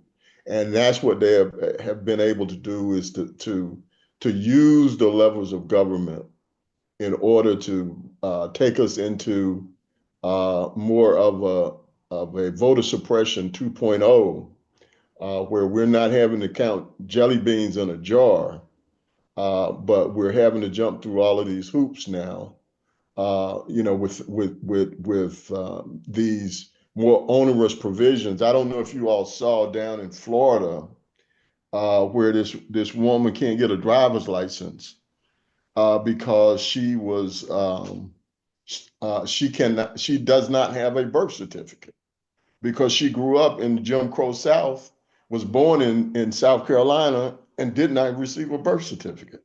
So she's been driving, I think she's 75, 76 years old, been driving her whole life, been driving in Florida for 50 plus years, and now she can't get her license renewed. Well, I was thinking about how bad it is for a license, but also that means if she can't get her license renewed, she's not going to be able to vote either. And these are the kinds of things that we see happening today, having more onerous provisions on ID, more requirements that are more onerous for rural and low-income people. And those are all of the systemic components that the government is using to reduce the number of people that actually participate in the democratic process. Whoa, man. This is hard stuff. Ruth Strauss, do you still have your hand up? Did you want to speak? Oh, I do. Ray, what do we do? Okay, is it Fair Fight? Is it Andrea? Is it NAACP Georgia? What? It's all of the above. We got to fight on all fronts. The fight is certainly going to be in the courts. But as someone mentioned earlier, heretofore, you had the federal government at least fighting on the side of protecting rights. And now you have a government, a federal administration that is now on the side of the suppressors. So we're gonna need to fight more on that front with folks like Fair Fight. We are going to have to do more with grassroots organizations to get the word out on what they need to do in order to protect their votes. And it's going to take all of those grassroots organizations in order to do that. So it's going to take all of us collectively to inform the public on what's going on, to inform those, what I call, many people call low information and low propensity voters, on what they have to do, how important it is for them to know their rights and protect their voting rights in order to make changes in their local communities. Real quick, Donald Whitehead or Ray, Major Turner, you want to jump in on that? Yeah, two things, and he's very important. But let me share something else that touched me during this process of making the documentary. Might not mean much to others, but it means a lot to me. When Greg had the showing in Hollywood, so you can imagine, oh, we're doing the Hollywood showing. And I walked into the theater. When I looked into the crowd, I looked around and I was the youngest person in the theater, and it was packed, standing room only. Now, and they were all white. Having grown up in the South and know that the sacrifices of others other than my color, the white people that have stood behind the equality in this nation from the 50s to the 60s, I am looking at the last of them. with that level of dedication. When I listen to you all talk here, I know who you are. I know what you're about. And you have been about equality and trying to ensure that this nation does what it's supposed to do. My fear is there are two generations of us still living that actually saw the signs, that lived the life. My father's still living, my uncle is still living, that were in the documentaries, and I'm in my 70s. Once we are gone, the ability to put a cause and effect in this evolution of man of ours, this evolution that our country is going through, this evolution of relationship between people of color and our government and our upcoming and future laws, if we allow this to stand, it stands forever. And what gets lost is not just our democracy, but it is our soul of a nation. One nation, under God, indivisible, justice for all. That's what we're on the verge of losing. So I support you, Ray, and the other efforts to ensure that people have the right. We should be talking about who in 2025, we should be talking about who we vote for and what we vote for. Voting and ability to vote should not even be an issue. Yeah. We're too great of a nation for that to be a thing. Thank you. Pretty amazing. Donald Whitehead, you want to jump in on that? No, I don't think I can add much. I think what has been said is absolutely spot on, and it does require us to really mobilize and organize and use all of the available tools, all of the available organizations, and not wait until the eve of the election to do that. We got to really start moving on this now, and it also means making sure that the right candidates are in office that are going to fight this, because the voices of those fighting, you haven't heard many voices actually at the federal elected level talking about this. So we need to find candidates that will talk about it. Well, I don't want to get partisan here, but I do have to say that the Democratic Party does a fantastic job of ignoring vote suppression. And that was my point. That was my point exactly. You know, we saw in Florida 2000, Al Gore would not allow the Black Caucus to raise the issue of the stolen election in Florida. He was presiding over the Congress. The Black Caucus, he was the vice president. The Black Caucus wanted to have a constitutional challenge on what had happened in Florida 2000. Al Gore would not let it happen. I was a witness in Ohio 2004 to what I thought was pretty clearly the theft of an election. And John Kerry just took a hike. He actually went windsurfing rather than raise the issue. We saw it again in 2016, where Hillary Clinton was offered a recount in Michigan by a judge who thought that there were problems, as there were in Wisconsin and Pennsylvania in 2016. And she wouldn't even do a recount in Michigan in 2016. And then in 24, we see again major questions raised about the computerized vote counts. And of course, now the challenges in Georgia. And again, the Democratic Party nowhere to be seen. So, I think they should change their name or something, but it's quite frustrating. Let's go to Lynn Feinerman. Lynn is a radio talk host, Donald and Ray. I think you know Lynn, and Major Turner. Lynn, go ahead, please. Thank you. I wanted to, just for clarification, I mean, apropos of getting started now and turning this around, what are the resources that people have to get their registration reinstated, both with the challenges and the purges? And what are the differences? Is it harder to get your vote reinstated with a challenge? It's just for clarification for me and anybody else who's interested. Thanks, Ray. Yeah, sure. Well, the simplest way to do it, Lynn, is to just simply re-register. And that's available. So the simplest, straightforward way is to re-register. In the past, what we have done is we've sent out postcards to everyone that's been identified that we know of that's being challenged. These are for the government-led challenges.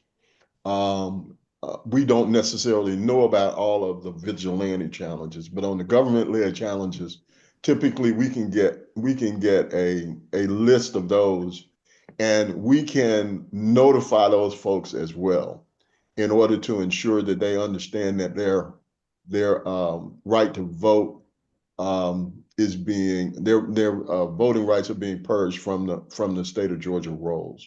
So we can do that. What we've been doing with the local election boards is working with various boards, and some of them are pretty good at this. Like Fulton County is decent, Gwinnett County, where there are diverse boards.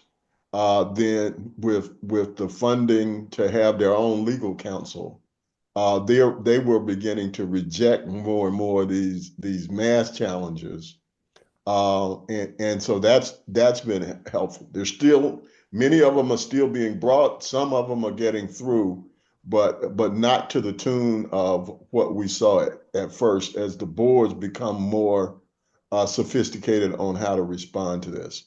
So we've got to help to educate the local election boards, and then we've got to notify voters because as the major stated, you won't necessarily know that you've been struck or purged until you don't get something that you would normally get, such as an absentee ballot.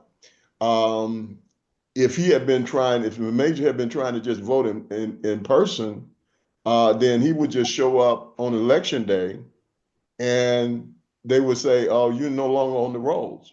And so you're at a point then where you don't have an opportunity to cure. So a part of this is to get people informed, to identify those who are under challenge, inform them and explain to them what their rights are to make sure that they will be able to vote, and to get that out early enough so they have enough time to cure the situation. Just real quick, if I could, I can't find my little hand thingy, so excuse me for interrupting. No, go ahead. No, go ahead, please. You're open to speak here whenever you want. So go ahead. Time is not our friend. Time is not our friend, and they are playing a serious game of continue to play checkers. Just because we take step one and step two to offset what they are doing doesn't mean that we have done anything. Let me tell you how this goes. So I get back to Georgia. They don't know that I'm in Georgia. And I did just as Greg talked to. I went down and physically voted and they couldn't get me. But I had checked, I went online and I checked my registration. Now my wife's, if you were looking at it, it was perfect. State resident, Georgia. Absentee ballot address, California. Street name, state resident, Georgia. Absentee ballot request, Georgia. Same residence, but we're in California, or the state of Georgia, remember? I go over and check mine. Now, mind you, they've mailed me my absentee ballot, and we have talked to it every time I've gotten ready to vote. So I look at mine, my Georgia address is perfect. When I look at my California address, it looks almost perfect. They misspelled the street name. Now, mind you, I've got 4 or 5 ballots that made it to me. That ballot would not have reached me again because the street name was in the error, and the street name, they changed, I stayed on Loza, L-O-Z-A Drive. They changed it L-O-G-A Drive. So it would have gone to California. The street didn't exist. They could not afford it. They would send it back to Georgia. My wife would have come to the house here that was empty, change the address to send it to California. Is the state ballot. They would not have sent it to Georgia. This is not a mistake. I am old enough and been around long enough to know, and you've seen it yourself, people do have a tendency to go back into the office in Georgia and do things. Now, when I fill out my initial form at 18 and says, is this where you want all your absentee ballots to be sent? And I get the first 3. And then all of a sudden this challenge stuff and all of this crap about messing around happens. Now all of a sudden I have a problem with the ballots. But here's my point for you. And I try to tell this to every group that's concerned with encouraging people to get registered to vote and to check their ballots and to cure their ballots. Don't trust the system. And I know how that sounds. If you go in, you go check, your information's in there, check it often. Because I'm telling you, at some stage of the game, at the last minute, something is subject to change. It has happened to me over and over and over again here in Muskogee County. And do me a favor, gentlemen, when we talk about provisional ballots and curing the ballots, take one more step for me. Educate the people you're talking to. Peel the curing the ballot back. Explain to them exactly what has to happen. Because when you are caught in a position to have to cure your ballot, time is not your friend. Well, I'm wondering, has there been any talk of retaliation? I mean, obviously, you know, you would think that this division, that most of the people who are being challenged are black. Is there any talk of starting to challenge white voters? You know, see, that's the advantage. We don't do that. You know, we are God-fearing people, and we don't do tit for tat. However, I wish somebody else other than me. But no, and I'm serious, because think about it. Think about it. Intimidation. You're either going to be so intimidated that you curl up in your corner and you get scared to go out and look at, you know, the light of day. Or you've been intimidated and pushed so much that the only thing you have left to do is fight.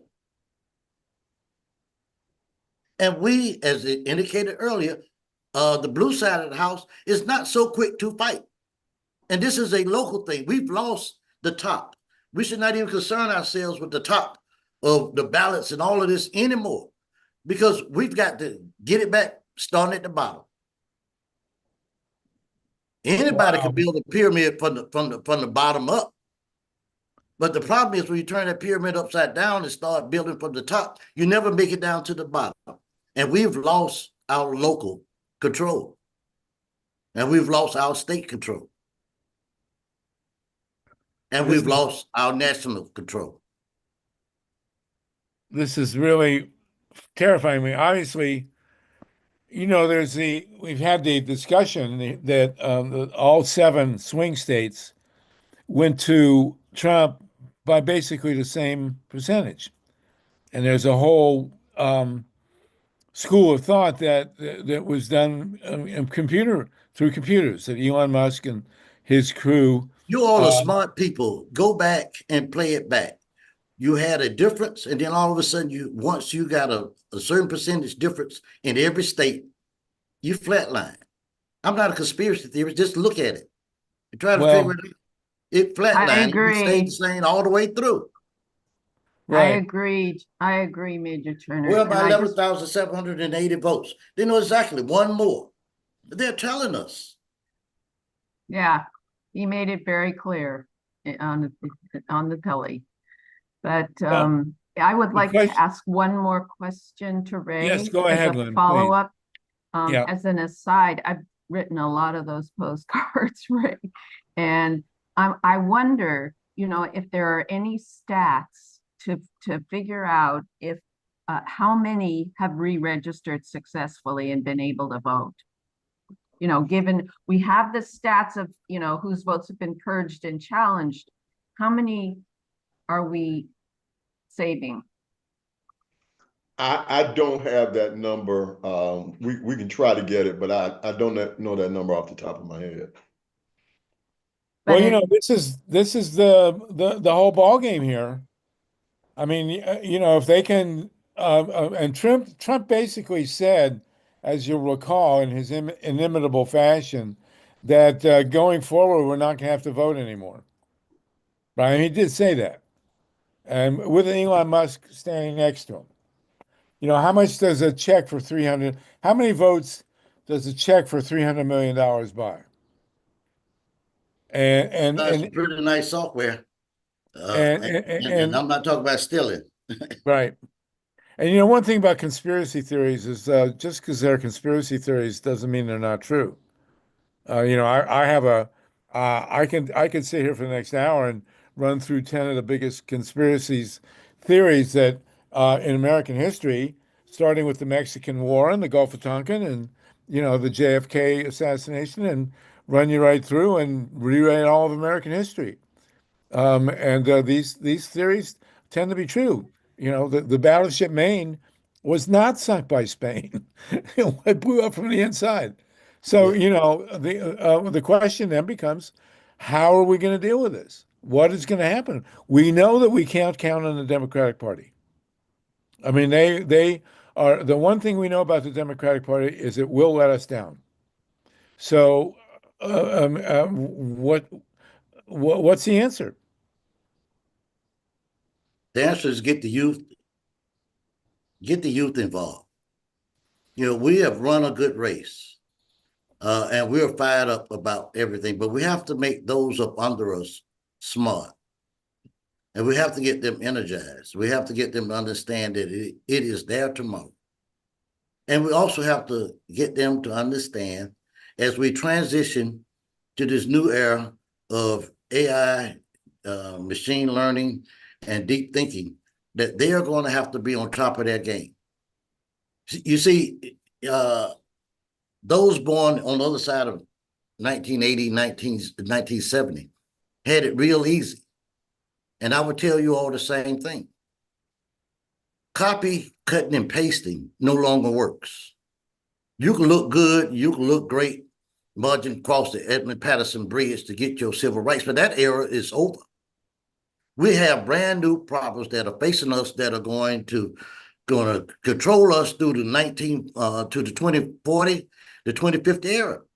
This is just 2025. How many elections, how many presidents between now and 2040? How many Congress? How many six House? How many Supreme Court justices? How many census? 2. So we've got to be serious about what is going to constitute and dictate what our tomorrow looks like. We've got to be serious. Time is not our friend. And the lack of not knowing what you don't know is what they are counting on. They are 10 years ahead of us and laughing. But the collective group here, we can't do it all ourselves. We've got to start, you know, thumping some people upside the head that are younger than us, pull them in, get them energized, and get them fired up because it's there tomorrow. We don't have that many more voting tomorrows to make a change left in us. We've done our, we got to get them to show up. Well, it's pretty powerful, I gotta say. And Donald Whitehead, I know you're waiting to talk about the homeless issue, but this is certainly an ample lead in. And you know, we don't know, Ray. We're already getting fundraisers for the next Senate race in Georgia. For better or worse, you're not going to have Marjorie Taylor Greene running, apparently. But I'm sure they'll find somebody else just like her. Mike Hirsch, and then we're gonna dive into the homeless issue in the last 20 minutes here. Go ahead, Mike.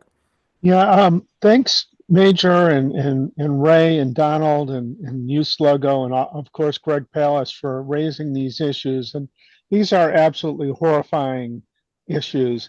If I could offer just a little bit of optimism, the number of votes that have been suppressed at the margins have been outcome determinative, but that's only because a lot of people don't even try to vote at all. And if we could get people interested from the grassroots out using relational organizing, I think it was something Mark Twain or somebody said if God wanted people to vote, they'd give us candidates to vote for. Well, if we can give the common people candidates that they can vote for, which is basically getting them to run themselves or getting people from the community to run, we can swamp all of this voter suppression, and we can swamp the corporatists from both parties or all parties with a newly energized electorate. The largest party in the country now are independents, people who've given up on the Democrats and the Republicans for very good reason. And if we can revitalize democracy from the grassroots, and again, like the major says, you can't build a pyramid upside down. That's not going to work. It's just going to tip over. If we build this pyramid from the grassroots up, if we nurture democracy from the neighborhoods, the communities, and build people together and show people that it is worthwhile voting, that there is something in it for them, and we can remake our country. We've done it before a number of times in our history. It's time that we do it again. Well, very well stated. And, you know, it's a mountain we got to climb. And certainly Georgia has been a major turn. Do you, Ray and Major, do you know each other in there in Georgia? No, but this is the first time. I'm glad to admit and know that he's out there. And it sounds like he's doing an excellent job and needs a lot of help. Major Turner, you're a major in the military, and Ray is a major player in the Voting Rights Act. So you guys have a lot in common. So listen, we're going to follow this. We're going to continue to have you back, and because we all know what happened in 24. I was up front and personal in Ohio 2004. 24 was just another theft. I do not believe that Donald Trump was legitimately elected. On the other hand, you had a Democratic nominee for president of the United States who the day after a highly dubious election completely disappeared. I mean, just vaporized. So we can't have that happen again. Is the Democratic Party going to fight for people's right to vote, or are we going to get stiffed again?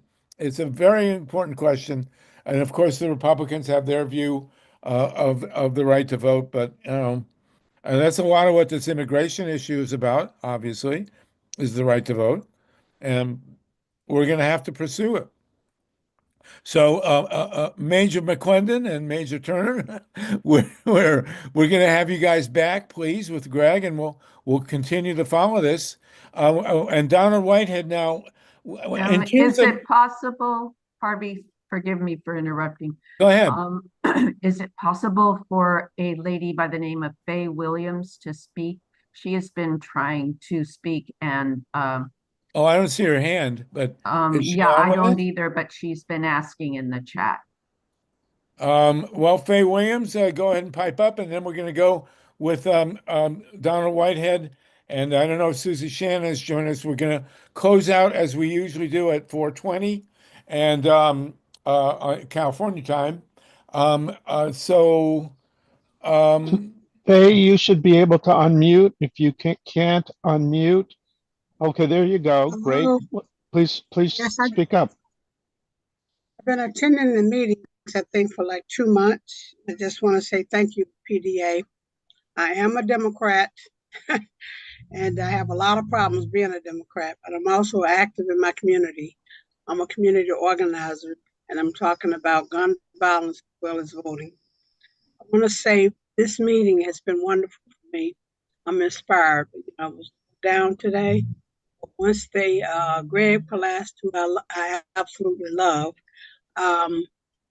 him from Democracy Now!, but also the brother who spoke, and I'm sorry, I can't remember your name, but you were excellent, and you inspired me, so continue to follow your lead. My question is that how do we get a copy of the film so that we can get the NAACP and the Democrats involved, because I want to show it in my neighborhood. Is it possible to get a copy of the film as well as to bring you down to Gainesville, Florida to be one of our speakers? Faye, Is that that a is such a possibility? Faye, that's such a great question. If you go to gregpalast.com, and we'll put it in the chat, you can order a DVD, Blu-ray, all different kinds of things. If that doesn't work for you, you can show it from YouTube directly. And Greg makes it so easy. He's not charging anybody a penny for the priceless organizing tool that he's provided for us. Okay, so will this be recorded? I mean, you're recording it now. Would it be accessible on the Yes, it's website? at grassrootsep.org. Steve Caruso does a great job of posting it there, grassrootsep.org. Okay, that's great. Okay, well, All thank right, you very Faye, much. and Thank you. you keep coming and keep joining us. As I say, we're not going to be out. We won't be gathering next week. It's Memorial Day, but we'll be back in 2 weeks. And Ray and Major Turner, we hope you'll keep coming with us. What And is the brother's Donald, name who spoke? What is the brother's name who spoke? Ray McCLENDON. Ray McCLENDON? Yeah, Major Turner. I'm Two, sorry. Camelia Turner and Ray McCLENDON. McCLENDON. Okay, thank you very much. Thank you. And Donald Whitehead, I know you've been waiting, and we got 13 minutes. They're all yours, you and Susie Shannon. If she joins us, if you can give us the dimension on this about homelessness, that would be great. Sure. I'm not sure if I can do it in 13 minutes, but I'll do the best I can. And the Well, you'll reason be I say coming that- back, so you'll be coming regularly to us. So please jump Sure. in, and if you jump in, please raise your hand, and we'll unmute you. So in short, the issue of homelessness is actually an issue that has two actually terribly harmful competing elements right now. One is the budget discussion and proposed cuts, but then there's also the raft of criminalization practices around the country. As you may know, last year the Supreme Court voted to make it legal to criminalize people, even if there's not enough shelter in a community. And they decided that that wasn't a violation of the Eighth Amendment. Since that time, we've counted 169 different ordinances that have been put in place to basically make it illegal to be homeless. The worst of these being in Kentucky, where there's a stand your ground ordinance, where a person can be removed from a property if they're homeless with the use of force, up to and including deadly force. There is a provision that makes it a felony to be on public property in the state of Tennessee. And I could go on, but there's been 169 of those. And the leader, of course, has been the governor of California, Gavin Newsom, who has actually put into policy a push to make sure that cities are criminalizing people, although we know that there is not enough shelter in any city in California or the rest of the country. At the same time, last year we had the highest growth in recorded homelessness.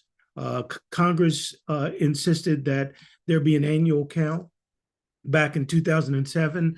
Last year, we saw an 18% increase, over 770,000 people that they counted on one night in January. That is when the count is conducted every year. Now, honestly, that is a terrible undercount. There are many, many more people experiencing homelessness than that, but that's what comes from that count. But even from that count, we saw we saw the growth. The largest unsheltered population are people 55 years of age and older. Let that sink in a little bit. Then the largest growth in population was families. There was a 39% increase in families. Last year, there was a 12% increase. So that's a 30% increase in unsheltered homelessness or homelessness in general in the last 2 years. Now, the response from the president of the United States, for those of us that use that title, is a budget that would cut 50% of the HUD staff and 80% of the staff that is responsible for caring for people that are homeless. So there's a lot of other things in the president's skinny budget. He just released that earlier this month. And the skinny budget, of course, doesn't have detail, but it did have where cuts are going to happen. More detail will come out. One really, really major part of his budget is there is an assault on subsidized housing. So, which will have a tremendous impact on the growth of homelessness. The idea now is that no longer will subsidized housing be permanent. There'll be a 2-year cap on subsidized housing. And all of those programs, the Section 8 program, all of the other subsidized public housing programs would actually come to the state in the form of a block grant. So think about that. Yeah, skinny budget coming from the fat man. So if you think about that, now at the same time, we have the reconciliation package being decided with over $1 trillion in cuts to Medicaid and food stamps, which again, the people targeted in that particular instance are people that are 55 years in age and older, or the elderly population, and children. So we have, and the cuts are to make room for the continuation of the Trump tax cuts. And it would actually be about $45 trillion. And the numbers are that maybe 17 or 18, sometimes lower, between 8 and 18 million people would be kicked off the Medicaid rolls. And not because they don't qualify or there's any abuse, it's just the onerous paperwork would cause them to lose their benefits. They've tried it already in Arkansas, and what we saw is people lose their benefits because of a paperwork burden and a work requirement. So there'd be a work requirement for Medicare, for food stamps, and then you have those tremendous cuts. There's also cuts to the laws. That's why I say this is such a large issue. Even this year, during the COVID crisis, there was a program called the Emergency Housing Voucher Program. Because of the rise in housing cost, it was thought that would run out in the second quarter of next year. It's probably going to run out in the fourth quarter of this year. And that puts another 60,000 people in jeopardy of losing their housing if that isn't renewed. The other big thing is that based on what they want to do, they want to move all the homeless assistance to the Emergency Shelter Grant Program, which would effectively end permanent supportive housing, which has a 90% success rate. So I'll stop there. There's a lot. Well, God, it's just mind-boggling. You're going to have to come back in 2 weeks, please. We will start with you 2 weeks from now. I mean, I have a daughter who's, and both her and her husband are working, and they can't find housing. Right. I mean, it's just mind-boggling. And I don't have to tell you. I mean, this is just unconscionable what's going on here. Absolutely. Anybody want to jump in? You're welcome to. I don't know if Susie Shannon was able to make it. I know she had another meeting. I did not. I don't see Susie in the participant list. But Donna, it's good to have you in touch with Ray and Major Turner on this. I mean, the homeless issue is totally intertwined with the voting rights issue. Absolutely. The right wing has a vested interest in having people not have an address. I don't even know where to begin. Mike, Steve Caruso, go ahead, and then Mike, and we're almost out of time. Steve?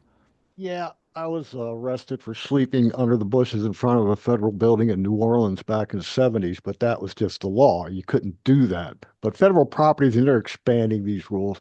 In Columbus, they have stripped the edge of the freeways of vegetation completely, which acts as a natural sound barrier to prevent homeless people from sleeping there. So all these areas where they... That's called hostile architecture. Hostile. Very good. And there's like 100 different forms, like big boulders under bridges and spikes under bridges. So that's another assault. Sorry to interrupt.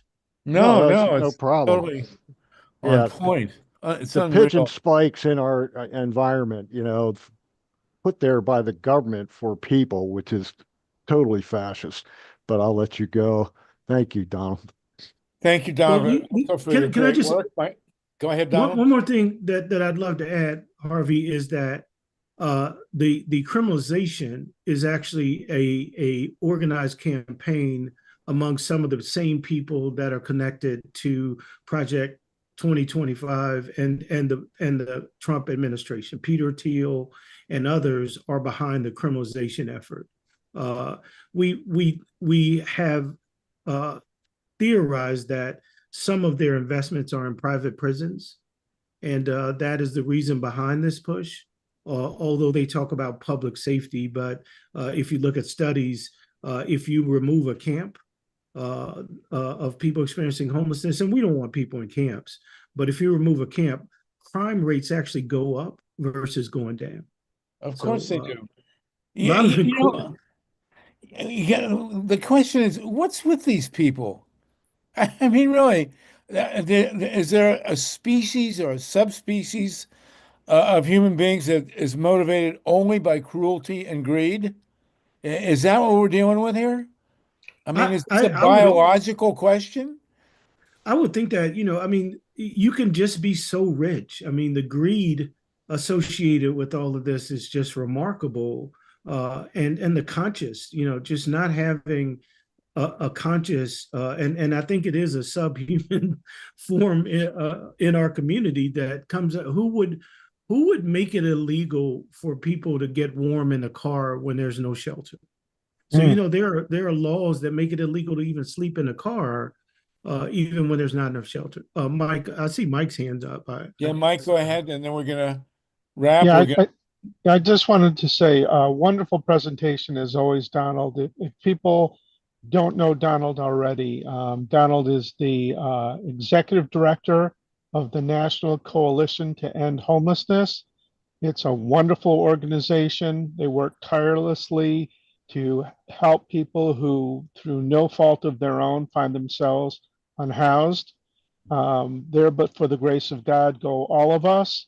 And it's just absolutely shocking to me, the level of cruelty. And this is another case. This is a nonpartisan Zoom, so I feel very confident in saying this is a bipartisan problem.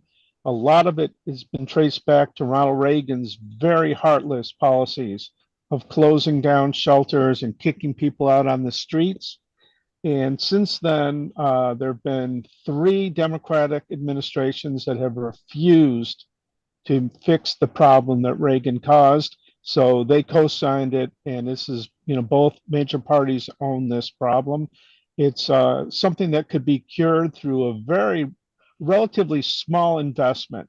About the cost of a couple of nuclear submarines could find homes for nearly everybody.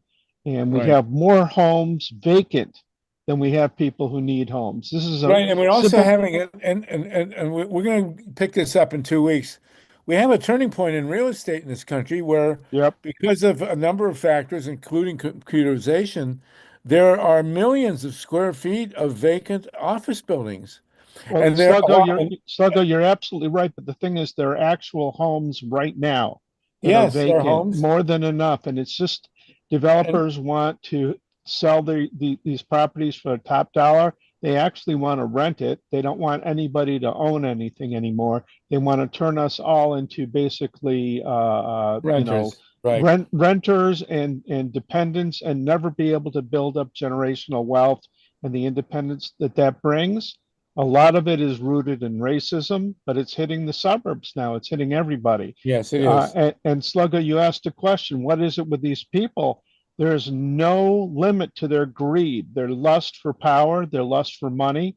And I think they must enjoy, and that's what I'm going to say, they must enjoy seeing people suffer, because there's no other explanation. On that happy note, we have to come back in 2 weeks, and we'll have to have an anthropologist and a cultural biologist to explain how human beings could be totally motivated by greed and cruelty. There have to be people who enjoy seeing people who are homeless. I don't get it, but anyway, listen, everybody, this has been Hey, staggering Sluggo, real session. quick. Sorry to intervene, but Mimi has an update on 2 California solar and grid bills that are coming up for a vote this week. Yes, and So of if we course, a could lot just, of this homeless discussion has to do with the governor of California, Gavin Newsom, who thankfully will be out of office after the next can we election. make But him homeless?